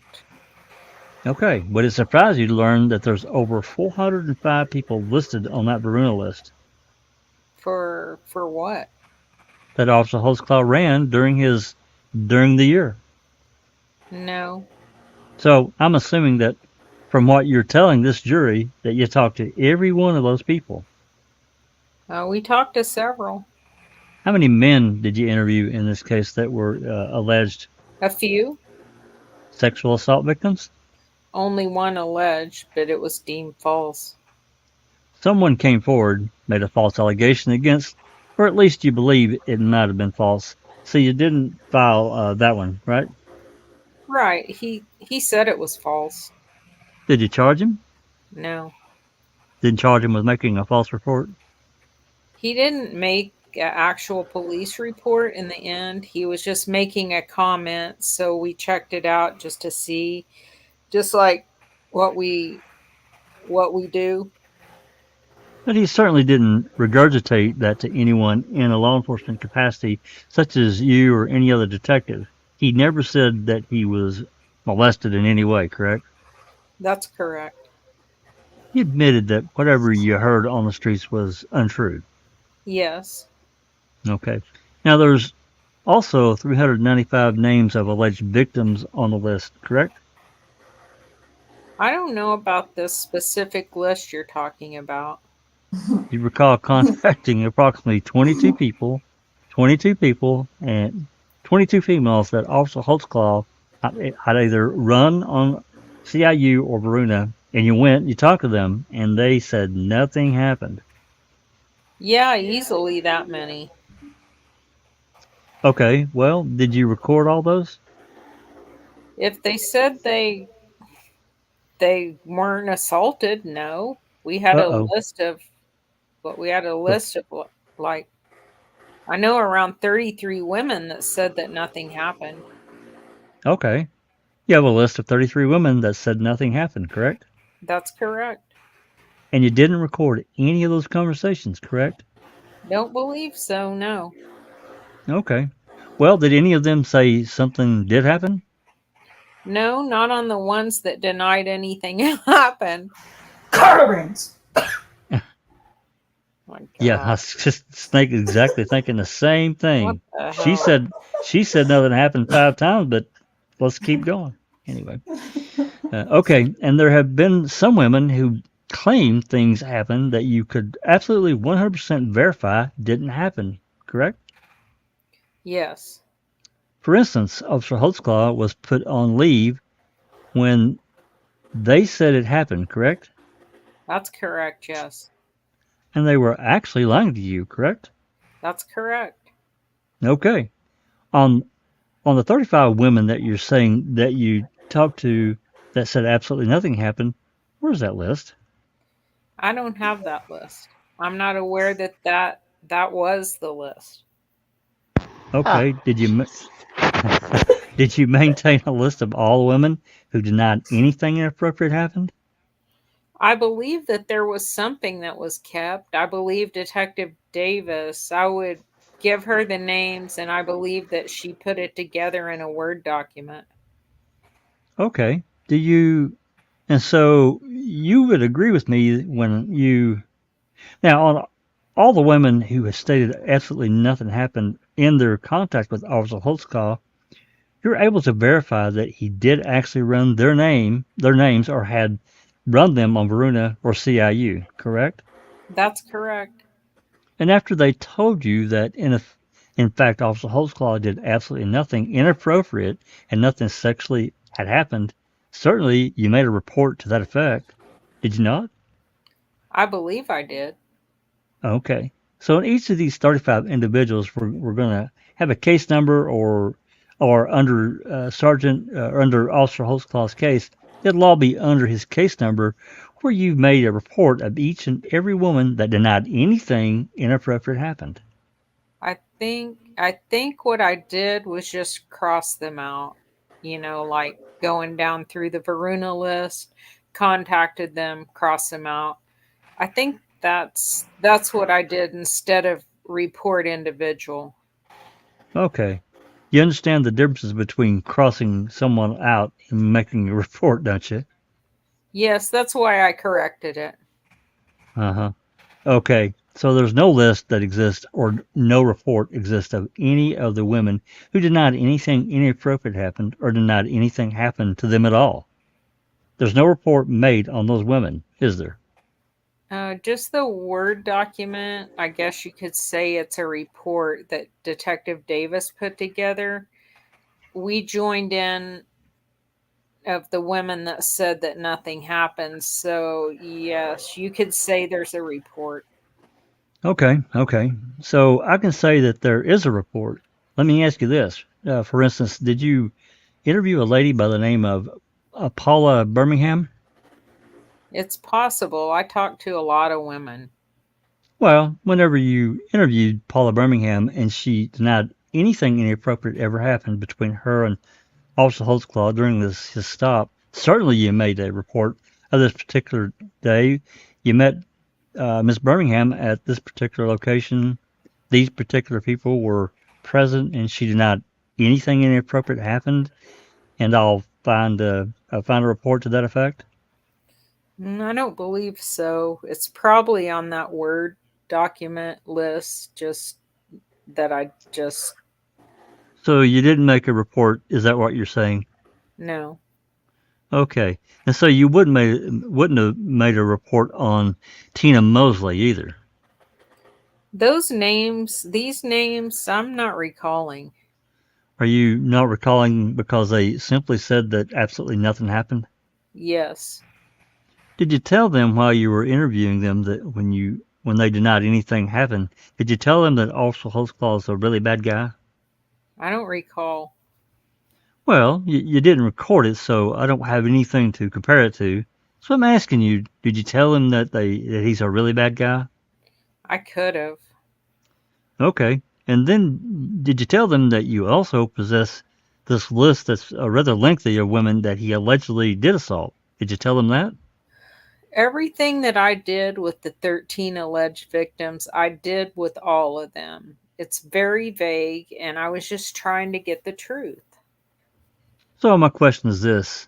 So whenever they would tell you nothing happened, we know you didn't make a report, correct?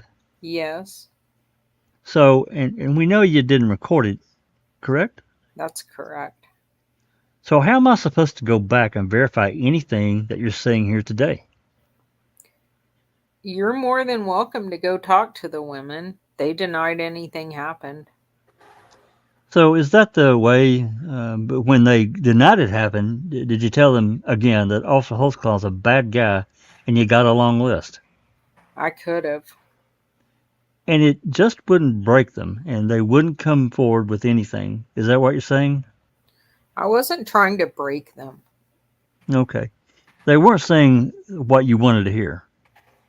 No, I was just there to see if they were a victim or not, like the 13 women that will testify here. Well, tell the jury, really, as a lead detective on this, as one of the lead detectives on this case, how is it fair, just fair, how is it fair to Officer Holtzclaw for you when you go out and you talk to individuals and they say absolutely nothing happened and you have in your possession ABL, CIU logs, and everything showing he certainly did come into contact with them because you know that for a fact. How do you justify to Officer Holtzclaw and to this jury that you did a thorough and competent investigation if you wouldn't even make a report saying you interviewed individuals and they denied anything happened? I think it would be in his best interest if a female said that nothing happened, like the 33 did. It didn't really go into his favor when the 13 said that they were assaulted. That's not what he asked. So that's your response in regards to how you think that you're being fair with this jury and how you're being fair with Officer Holtzclaw is to just present 13 individuals that somehow you got to say something and the other 35 that said absolutely nothing happened, you make no report on. That's your answer? Objection. Form of the question, Your Honor. Overruled. You can answer. Okay, repeat that, please. Your answer to my question. You understand that we're here for justice and this is a very serious matter, correct? Objection. Argumentative. Overruled. I'm here for justice. Okay, and you understand that this is a very serious matter. Yes, again, absolutely. Okay, you think that it is fair to Officer Holtzclaw and to this jury that whenever you go out and you talk to individuals where they deny anything whatsoever happened, for you not to make a report to that effect, correct? Yes, I'm here to testify that those women, nothing happened to them. That's what they told me. That's not what he asked. Again, and you think it's fair to not only go out and do that, but to absolutely or obviously not even audio record those individuals? That's correct. That's fine. No, it's not. And really, the only way we even know that this happened is that you went off of a Varuna list that contains over 400 names and a CIU list that contains approximately the same number, correct? Yes. Okay. And we still don't have a specific list that exists today by this Lieutenant Musney that says these are the women that I got off Varuna and CIU that either have a prostitution or drug related arrest. We have no such list, correct? Again, it's the Varuna and the CIU list. Okay, and you're playing word games. But if there is another list that exists that you compiled out of Varuna and CIU that says these are the women we need to focus in on and we need to go talk to. You keep saying that there's a list. The list is CIU You said there was a list. and Varuna. You said that there was a list that Lieutenant Musney put together, and you were very specific about it. That he went in there and looked for anyone that had a prostitution history or drug history, correct? The list is Varuna and CIU. Okay. When I look at Varuna and I look at the list that's been provided by the DA's office, this simply has a Varuna name. It just says someone's name was run through the Varuna and doesn't tell me anything else. You can pull up the name in Varuna, and there's the name and everything associated with that person. Unfortunately, the jury can't pull up the name in Varuna. I can't pull up the name in Varuna. The judge can't pull up the name in Varuna. Only you can pull up the name in Varuna, correct? Right, and I'm telling you exactly what happened. Okay. And again, as you would pull up these names, and I'm asking specifically, and I know this sounds like I'm quibbling, but you have testified that there was a list cited off Varuna and CIU of women that had prostitution and drug-related arrest. Did you not testify to that? Again, I testified to its Varuna and CIU. Okay, just so we're crystal clear, there is no list, a separate list, that identifies these women as having prostitution or drug-related arrest, correct? And again, not quibbling, CIU and Varuna is the list of the women that we went off of. See, he's never denied one time that there's a separate list. He's never denied it. No, he's just I suspect he's there just is, fucking around. and they Well, don't want to there give it is. to you. There And is a list. See, there you go. And again, not quibbling. I'm sorry, 17. Okay, when I look at then I'm just going to ask you to explain it to me. When I look at the list of CIU that Officer Holtzclaw ran for approximately a year, when I look at that, how can I determine whether or not a person has been arrested for a drug or prostitution-related arrest? You would just go into Varuna, each individual person. We have the means. You don't have the means, but we have the means to go in there and look. So each female was looked at in such a manner through Varuna. So, and at the same time, you're looking at each of these females. You didn't sit there and write their names down, drugs or prostitution. Write them down so you'd know which ones to contact out of the 400. No, you said 400 male and female, correct? Yeah. Yes. On the list you have? Okay. So we can eliminate the males. You didn't talk to the males. We did not talk to the males. So in all, the women, there's over 200 women that exist on those lists. As you would go through there, and you'd click on the screen in Varuna that no one else has access to in this courtroom, other than law enforcement, and you would determine that they either had a prostitution or a drug-related history. Then you would just remember that. You just remember that, correct? You wouldn't create a separate list of these are the women that I want to talk to. Lieutenant Musney went through there, and on each one, from what I understood, went into the Varuna, looked at their past history, but we checked out every female. Reason we didn't talk to the males is because Officer Holtzclaw only victimized women only. Okay, that's your belief, correct? Me and 13 victims. How does he Okay. know that if they didn't talk to the males? That's right. Yeah. Okay. May I approach, Your Honor? Yes. He's a seasoned detective here. Didn't ask him that question, and I'll challenge the record of exactly what I asked him, and he harpooned me on purpose as a seasoned detective. And what he just said is totally improper, that he assaulted these women, and the women believe it too. And I asked for a mistrial. Okay, mistrial overruled. Pass the witness, Your Honor. That was a Anything fast further? ruling. Yeah, no kidding. Yes, Your Honor. So the lists that you went from were the Varuna list and the CIU list? That's correct. And are there male and female names contained on both the Varuna and CIU lists? Yes. Your Honor, I'd object to the form. It's all leading. Overruled as to that question.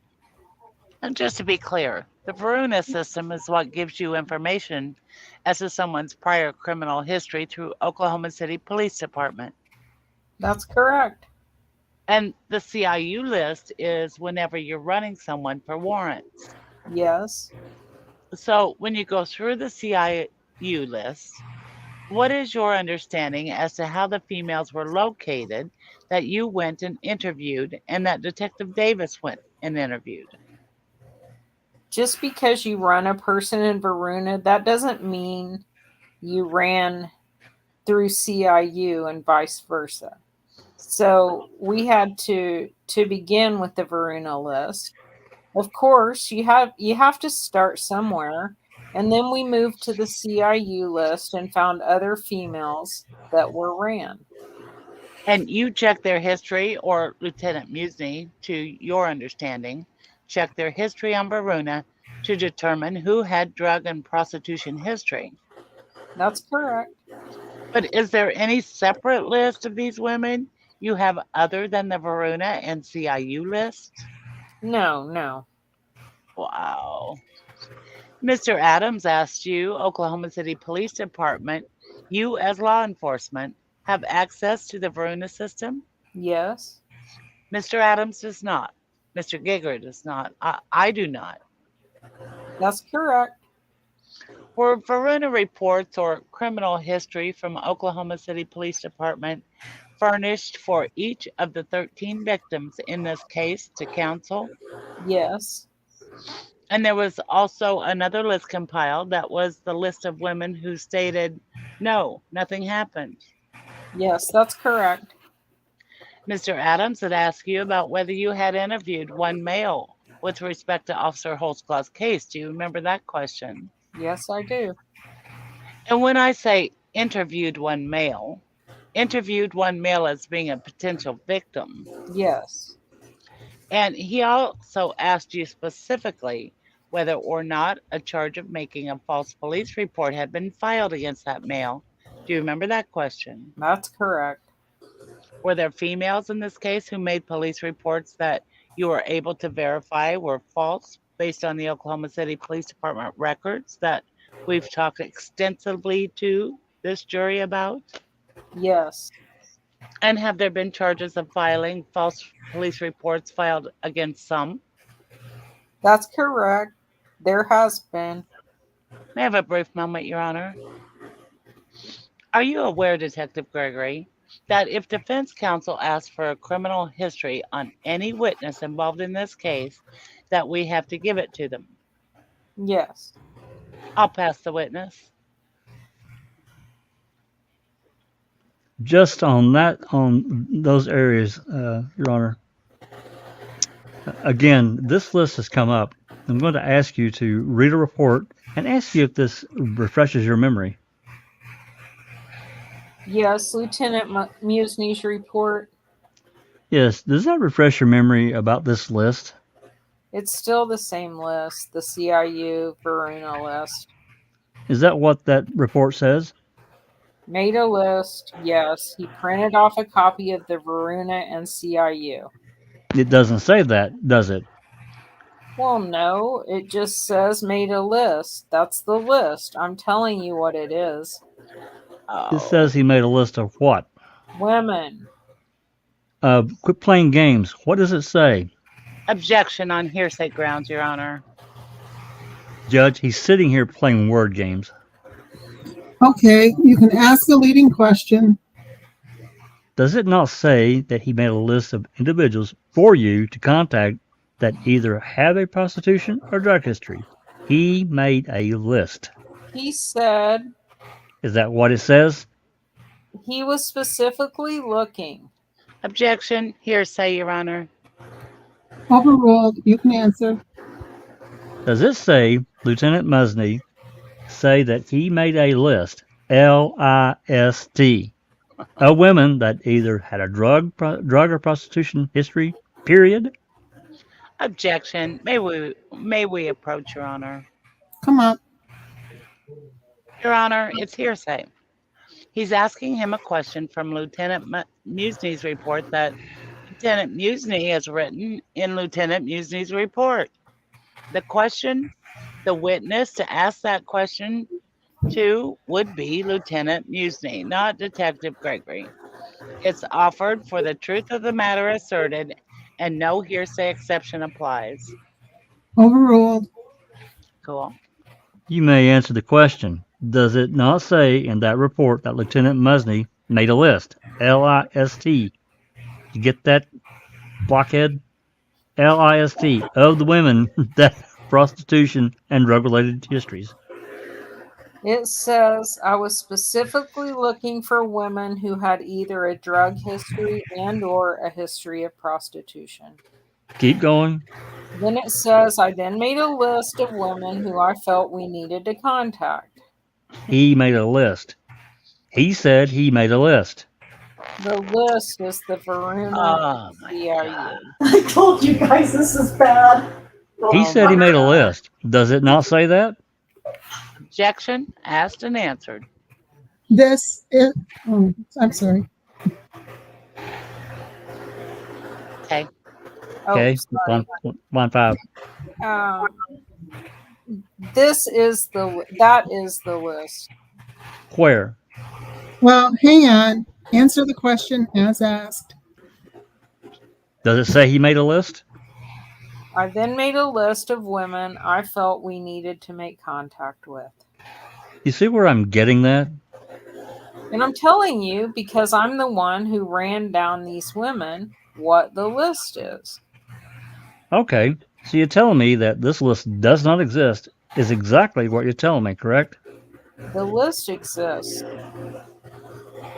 Okay, so when Lieutenant Musney says that he went through the Verona system and CIU, and he was checking persons with a criminal history, I was specifically looking for women who had either a drug history or a history of prostitution. I then made a list of who I felt we needed to make contact with to see if there were any that were a victim of a sexual assault. This is it in toto, is it not? The list is Verona and CIU. So is it your testimony today under oath that Lieutenant Musney is the one that made the CIU list? Lieutenant Musney provided Detective Davis and I the list, the Verona and CIU list women. Is it your testimony today under oath in front of this jury that Detective Musney made the CIU list? CIU provided the one list of men and women he's ran. Judge, I would ask that the witness be instructed to answer the question. All right. Listen to the question. Answer the question. It's a very simple question. While you're under oath today in front of this jury, are you telling this jury that Lieutenant Musney is the one that made the list on the CIU in this case? He made the list.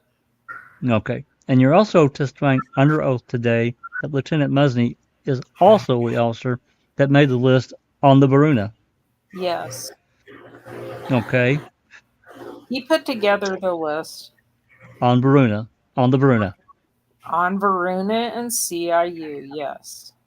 Now, in regards to these false police reports you talked about, these false, there were some people that came forward after the news and stuff that you were able to verify their stories were absolutely 100% false, correct? Yes, Detective.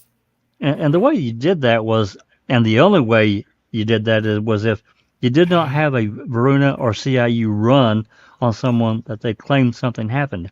If you couldn't show that they came into contact with Officer Holtzclaw, then they became a defendant in a case as opposed to a witness, correct?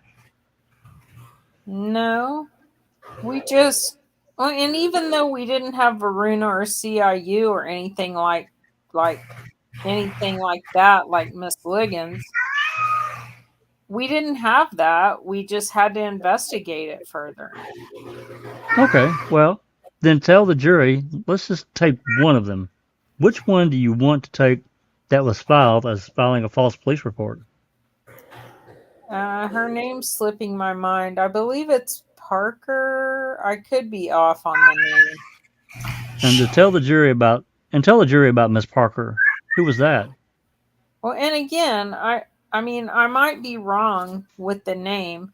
We had a female who came forward who claimed she was sexually assaulted by Officer Holtzclaw. Told her to come on in, sat down with her for the interview. She kind of gave the same details as Miss Liggins' case at 50th and Lincoln. She said she was stopped by Officer Holtzclaw, taken to a different location. He then had laid his gun on the hood while searching her. Things just wasn't adding up at all. After that interview, went and looked for, during the time period, checked AVL, Varuna, nothing was matching up. Went and talked to her again. She ended up at the end just admitting that she lied all about it. And so we did charge her for making a false police report. So she's not the only one that came. And again, you couldn't verify any of their stuff with Varuna, ABL, or CIU, correct? That was part of the investigation and talking to her, yeah. Well, tell the jury about anyone else you filed on. That's the only one that I specifically did. You specifically recall there being a new news broadcast on this, and a lady came forward on the news saying that she was sexually assaulted by Officer Holtzclaw the week previous, correct? I believe so. And you know for a fact that at the time she was saying that this assault occurred, Officer Holtzclaw was on administrative leave. Yes, that is correct. We saw in the video where his gun and badge and uniform and everything was taken from him, correct? Yes. And you knew she was lying. I didn't interview her. That could have been Detective Davis. Okay, do you know whether any charges were ever filed on her? That I don't know. And there were others, correct? Not that I dealt with, besides the male. And again, I believe her name was Parker. Are you talking about Mr. Dunn? That sounds right. Tell the jury about Mr. Dunn. I don't really recall many specifics. He had admitted that he had made it up, or whoever he was talking to. I don't recall on that. He didn't make the actual police report, unlike Miss Parker. He did make a report in this case, though, didn't he? Not that I recall. Do you recall making a report of what Mr. Dunn told you? On that one, yes, I did. You do recall making a report. I believe so. Oh my God. This guy is ridiculous. So ridiculous. Okay. And he was telling you that he came into contact with Officer Holtzclaw, and Officer Holtzclaw kept rubbing his penis. That's what I had understood about it. It's been a little bit since I talked to Mr. Dunn. It's what you wrote in your report, isn't it? I'd have to look. I'd have to take a look at it. May I approach, Your Honor? You may. Did you have an opportunity to review that? Yes, sir. Was I accurate in my depiction of what Mr. Dunn said? You'll have to repeat. I'm sorry. That Mr. Dunn Anytime told to you make that. up a lie. Sorry. Yeah, no problem. That Mr. Dunn told you that Sergeant Holtzclaw searched him 3 times, and each time he was rubbing his penis with his hand inappropriately. Yes, He told you that. that's correct. And he told you that Officer Holtzclaw, anyway, you didn't file on him, did you?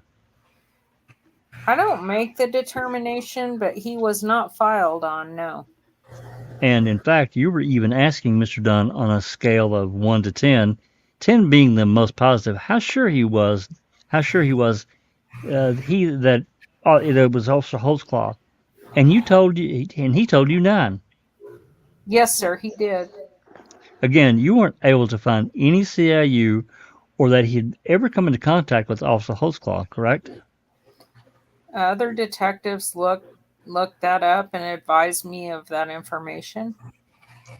That's the witness, Your Honor. Last word, Ms. McConnell? Yes, Your Honor. Detective Gregory, do you remember Mr. Adams asking you if you felt that it was fair for justice and for the defense attorney and for Mr. Holtzclaw to not make reports about the women who said no, nothing happened? Yes. And when you were able to determine that someone was making a false allegation against Mr. Holtzclaw, did you document that in a report? Yes, I did.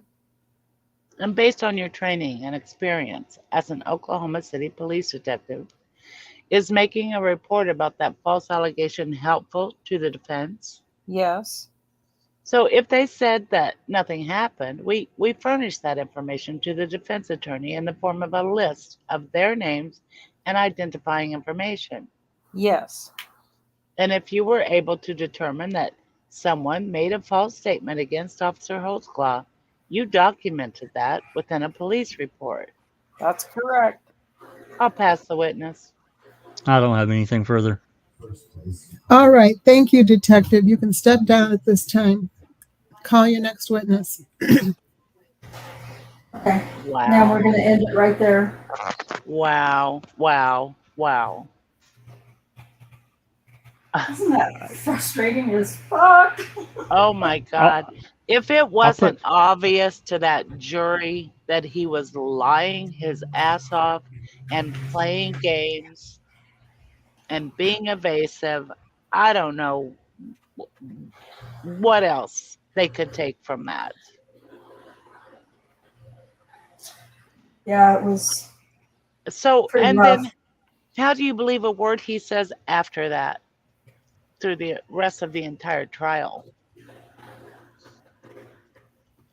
That's Yeah. insane. That's exactly right. That's exactly what I was thinking. Yeah, How could you because how could you believe anything he says? I And I don't. just put in the live chat what I think of Mr. Mr. Detective here.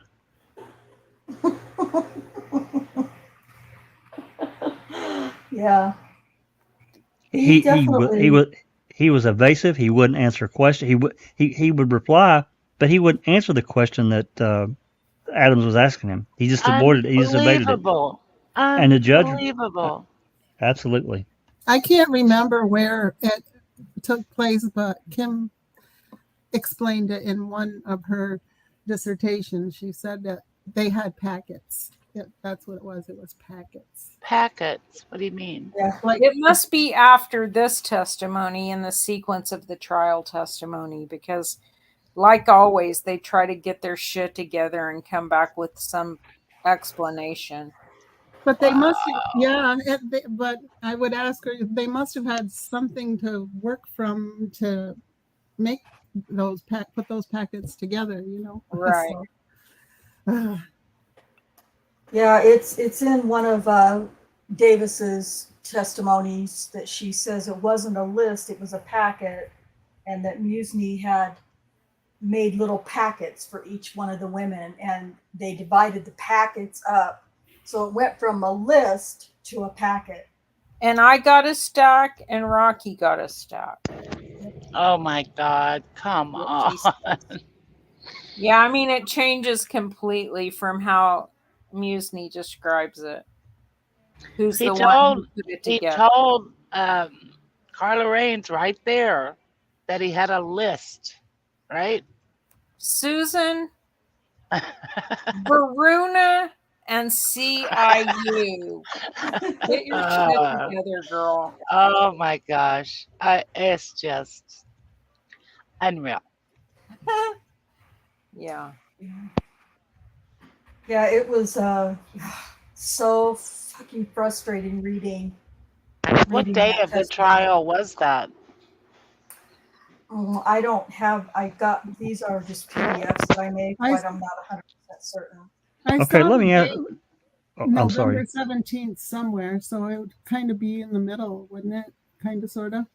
Yeah, Didn't let it me look end and around see. the 1st of December? I'm not sure. I'll So, find it. let me just ask the question because is there an actual list that Musney created that's separate from CIU and Varuna? Yes, And he there knew was. it. Of course, they all knew it. And he's The whole sitting there lying about and he's lying Well, about of it. course there is. He told. They talk about it.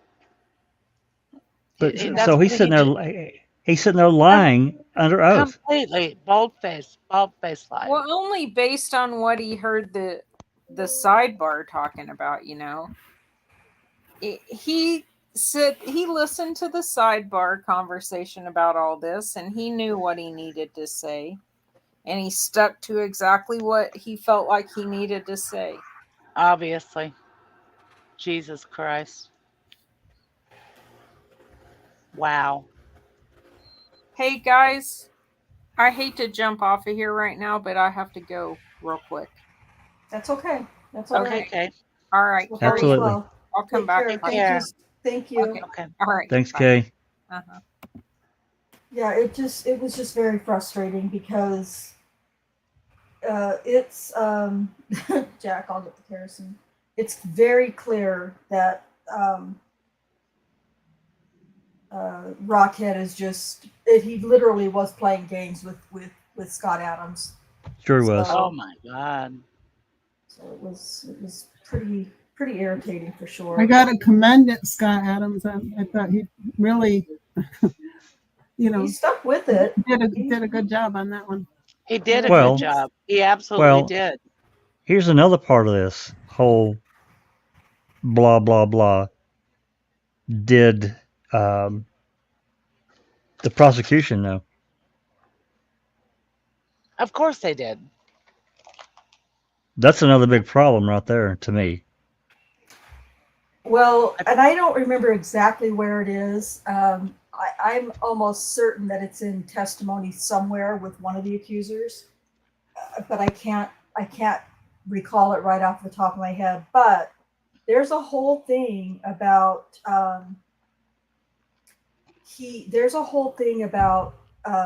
whether or not something was delivered to the defense, and the defense said, no, I never got it. I asked for and I know we talked about it a little bit in this one, but there's a bigger thing because it comes out somewhere that there was some shenanigans with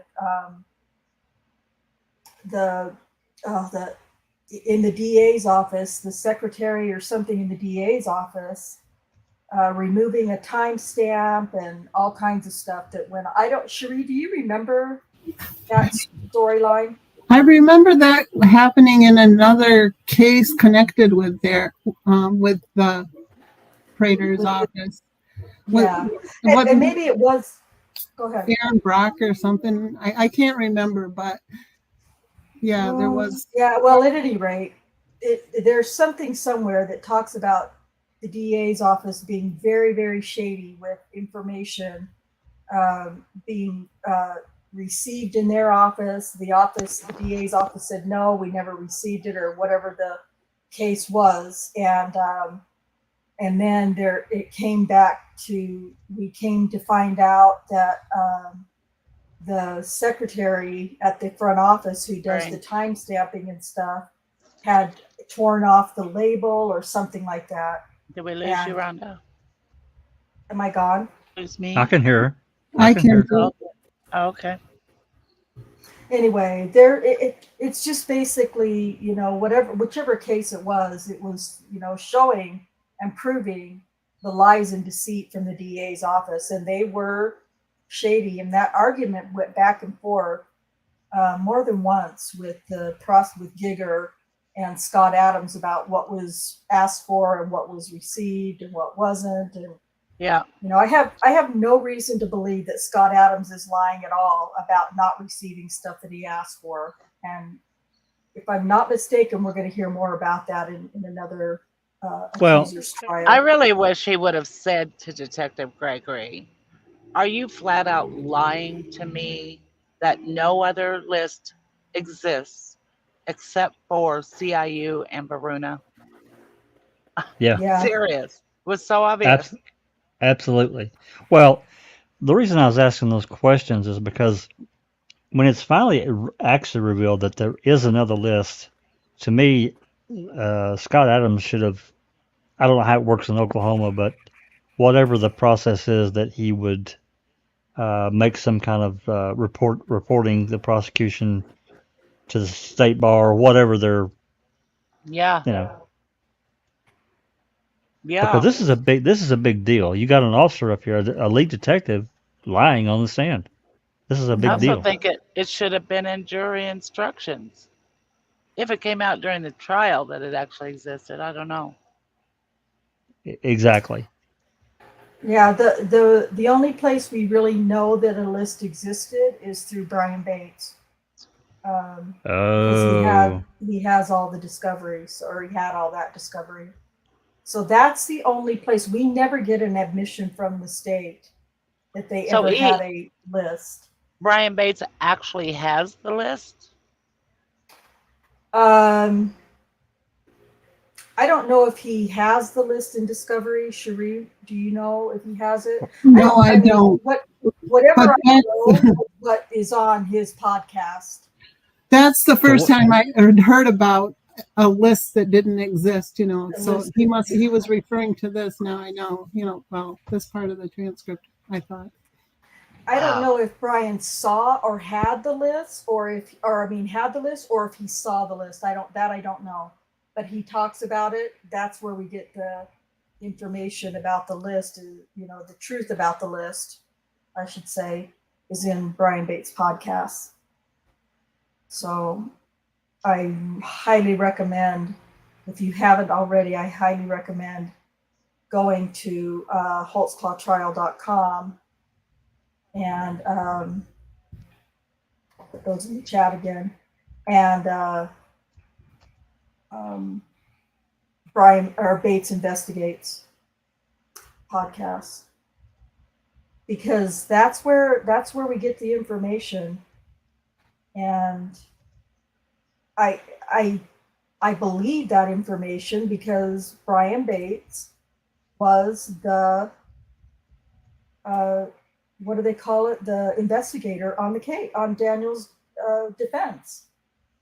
So I'm going to put those links in the chat. Let's see. Can somebody grab it from my chat and put it in the foul play chat for me, please? Yeah, no problem. Can we foil the? They said that the list doesn't exist, and when Kim Davis testifies at some point in one of her testimonies, she says that they destroyed the packets because she turns it from a list to packets. And so in one of her trial testimonies, she says, when Scott Adams asks her, where's your packets? Well, we destroyed those. Why did you destroy them? Well, there was no need to keep them. There sure as fuck is a need to keep them. Are you kidding me? God. Oh, it was so frustrating. And it's just, but again, there's so we can't FOIA them because they have been destroyed, JD. But that's a great question, a great suggestion. So, but all right, Cherie, do we know who comes next? Yeah, well, in the trial, they were going to Florine next. But I don't, and as far as the Bates, I have to look. Okay. So Carla Raines, part 1 and 2, and then in Bates Investigates podcast, they talk about the arrest, Daniel Holtzclaw's arrest, because that happened to be just 9 years ago on the 21st, just a couple days ago. It was 9 years ago that he was arrested. Next one up, then is Rosetta. Oh boy, Rosetta She's always Great. fun. She's always a lot of fun. Oh, So, God. because we're really kind of trying to streamline it to the accusers, it looks to me like we're gonna do the Rosetta Great transcripts. And again, I haven't, or it's been probably a couple of years since I've read through some of hers, but it promises to be wild. So, almost maybe as wild as a Dara Gardner or Oh boy.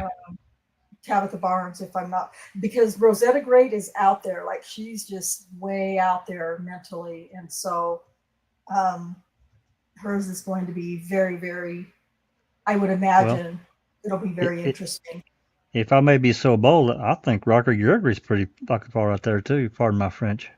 He is. He is out there. Well, he's just God. a liar. I mean, he can't open his mouth and speak without lying. It's disgusting how he can just lie so easily. He doesn't do it well. I'm not saying he lies well. But No, he's not really good at it. He just No. keeps doing it and Yeah, not batting an eyelid about it. Yeah, exactly. So it looks like we're probably going to go with Rosetta Great next week. That one's going to probably take some preparation. We'll start with her police report and go through that because it's pretty. There's quite a bit of detail in her accusation, and there's actually 2 interviews. If you look on YouTube under Holtzclaw trial on YouTube or Bates Investigates on YouTube, you can find both of Rosetta Great's jailhouse interviews when she talks to Kim Davis and Valerie Holman. And Rosetta Great is a master manipulator because this lady can tell a lie and you believe it because she's that much of a professional liar. So Rosetta Great, for those of you who might have some familiarity with the case, she's the one that says Daniel took her home to her house, took her upstairs to her bedroom, Yep. made her give him oral sex, and then pushed her back on the bed and banged her right there on the bed, and she wiped his semen all over the back of the chair, on a towel, on some underwear. And I couldn't find any of it. And there was no DNA found of Daniel's Nope. anywhere in that house. I believe Nope. there's also some radio traffic that I'll get to play for you guys as well.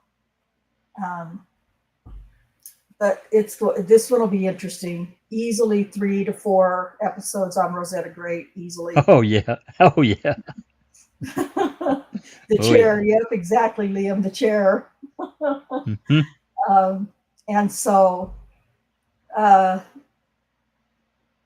then after that, the week after that, so I think next Thursday, if I'm not mistaken, is September 1st. Does that sound about right? I think it's the 1st.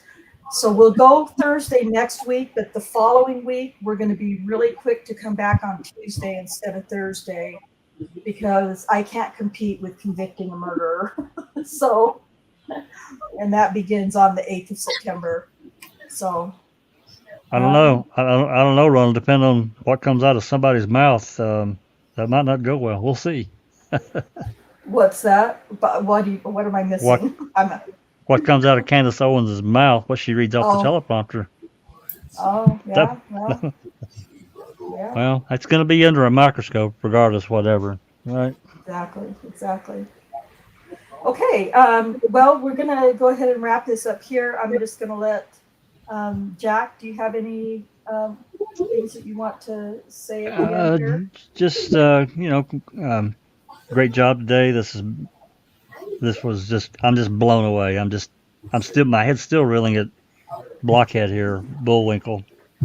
And what damn liar is so infuriating too that the judge didn't put the hammer down and say, look, you need to answer the question. Right. And he didn't do it. And I don't know how the courts work in Oklahoma, but I don't know. It just seemed to Well, me like there would have been something more, a stronger something from the judge to say you need to cut it out. I don't think it's how the courts work in Oklahoma. I think it's how the judge works in this case, uh, more Yeah, specifically. yeah, yeah. I can't disagree with that. Yeah, that's probably really well said. Well, then, of course, we've got Reading with the Crew on Saturday, 5 Central. We're going to be moving into part 22 with the Canine Noses. Doc's got some more material prepared. I think Duke has got some material he's going to present. I think that's right. And should be interesting and a bit of a deeper dive. I'm still waiting on some open records requests actually concerning Officer Jason, MTSO Officer Jason Yost. Haven't gotten it yet, so still waiting on that. And then for Sunday, I have been talking to Travis a little bit, and hopefully we're going to try to set something up for this Sunday. I'm not exactly sure what. Maybe kind of a split episode. Maybe he can answer some questions that we didn't get to the last time, and then move into this current thing that Judge Angie ruled on that we just got and got read out. Talk about that some, and looking at a little closer at the process there. Maybe getting into some questions that people might have about it. So that's the plan right now. If something changes, I'll certainly will try to let everybody all know in Discord and the community page. Thank you very much, and thanks to everybody in the live chat that's trailblazing along with us in this testimony. It's really, really interesting.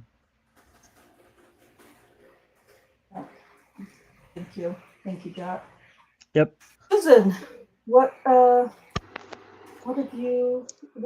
comments do you have? I'm just really appalled at Rocky Gregory, what he just did there. It's just, to me, just unbelievable that he got away with that. Like Jack said, the judge should have made him answer that question. Yeah. It was obviously playing games, and Scott Adams called him on it, but it's just unreal. Yeah.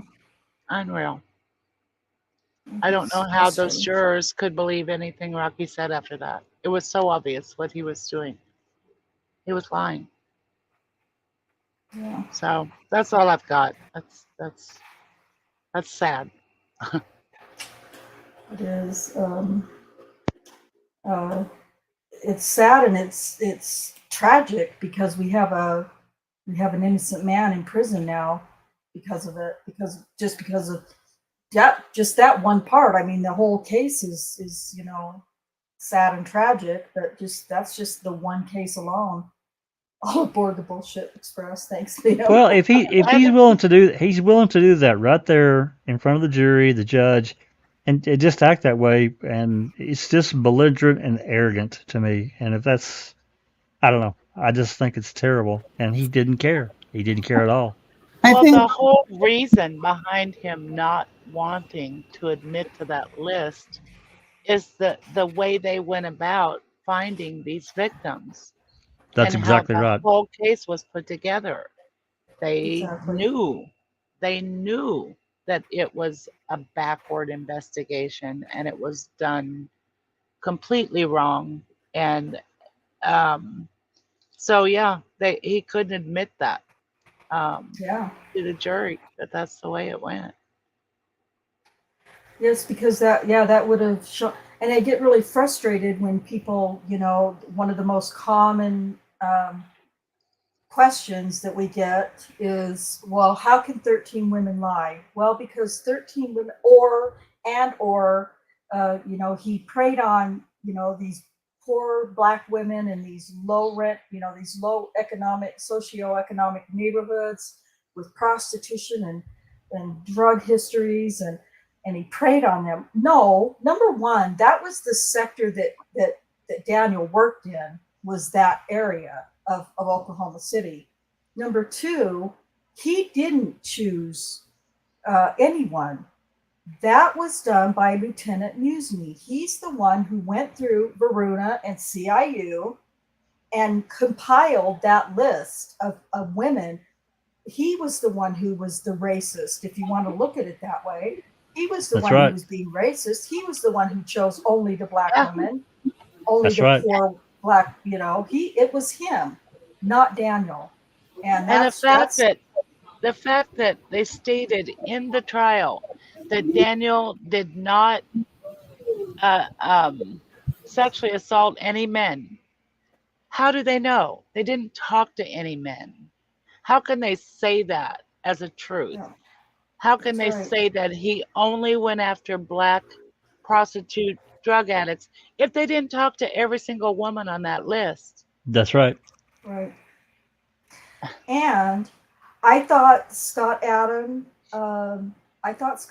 made a good point when he said, "How fair is it to Mr. Holtzclaw?" Yeah. Me too, Alice. I think that's what we all say. How fair is it to Mr. Holtzclaw that you didn't write even a brief summary of a report for all of the women who said nothing happened? That's exactly right. Because Right? that's a fair defense for Daniel. These 13 said that it did, but here's 35 or 40, because I think it was closer to 40. Exactly. These In the 13 women were willing to lie. There were another Yes. 33 that didn't. It didn't. Yeah. Exactly. Well, and I think back to that. Well, exactly. There was a couple of interviews in the interview room there when I think one Kim Davis was talking to. I don't remember which one it was, and she says, "Well, talking about skin color," and this witness or alleged victim said, "Oh, darker than me." Well, wait a minute, Houston, we have a problem here, a major Yeah. one. And then there's another interview where Bullwinkle is talking to one, and they're done, and they're walking down the hall, but the recorder was still running.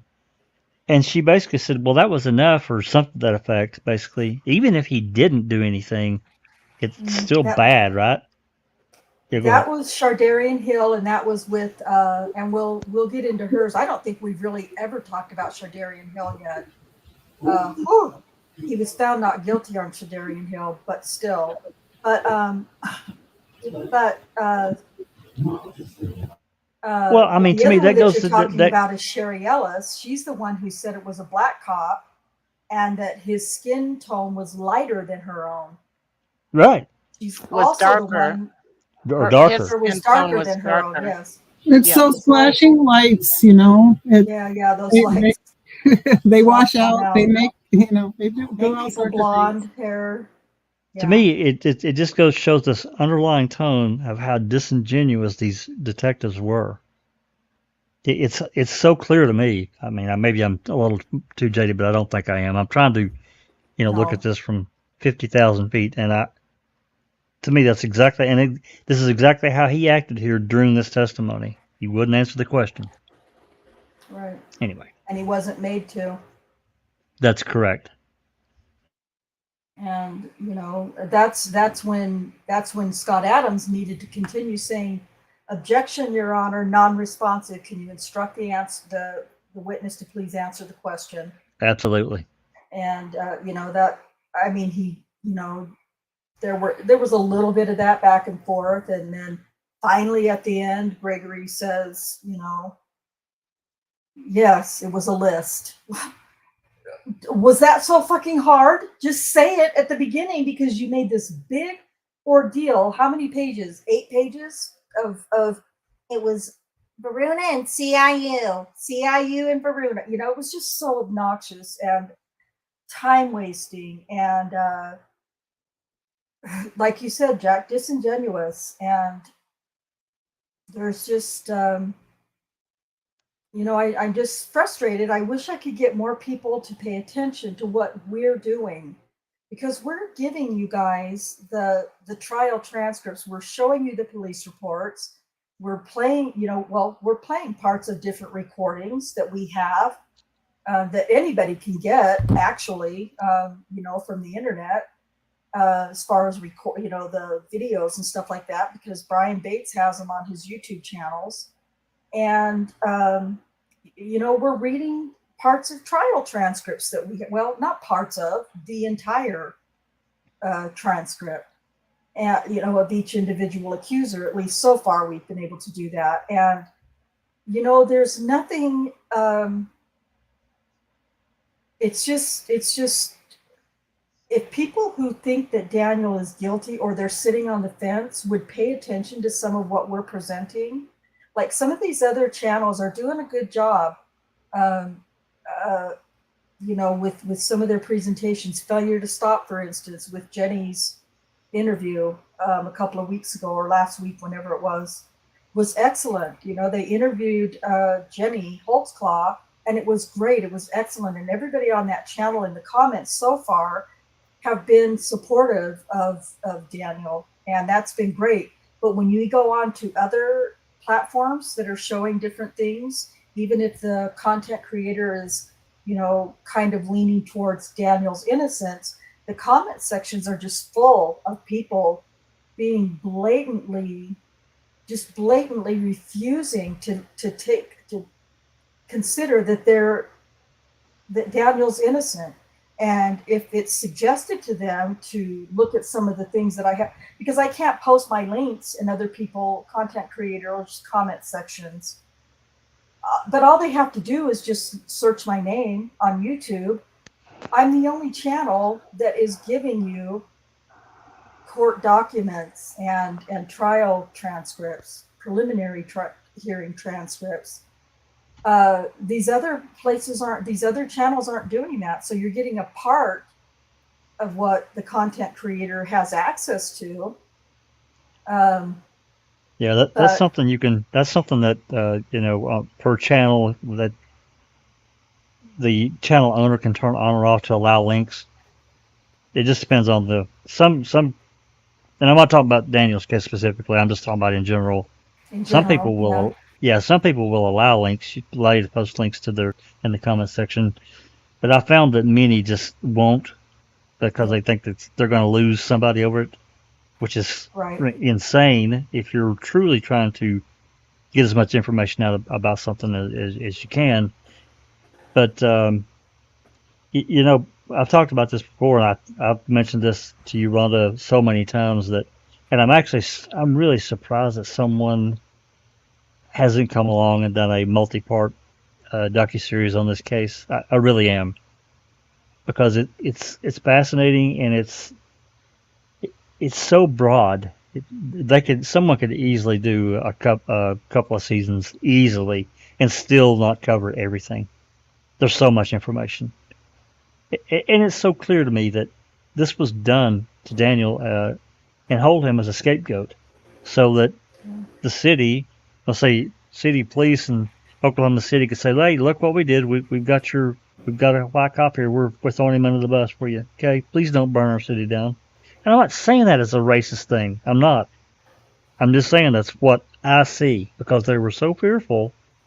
I mean, they allowed these people around the courthouse while the trial was going on, basically wanting to, you know, hang Daniel out to dry, or by his neck, whatever.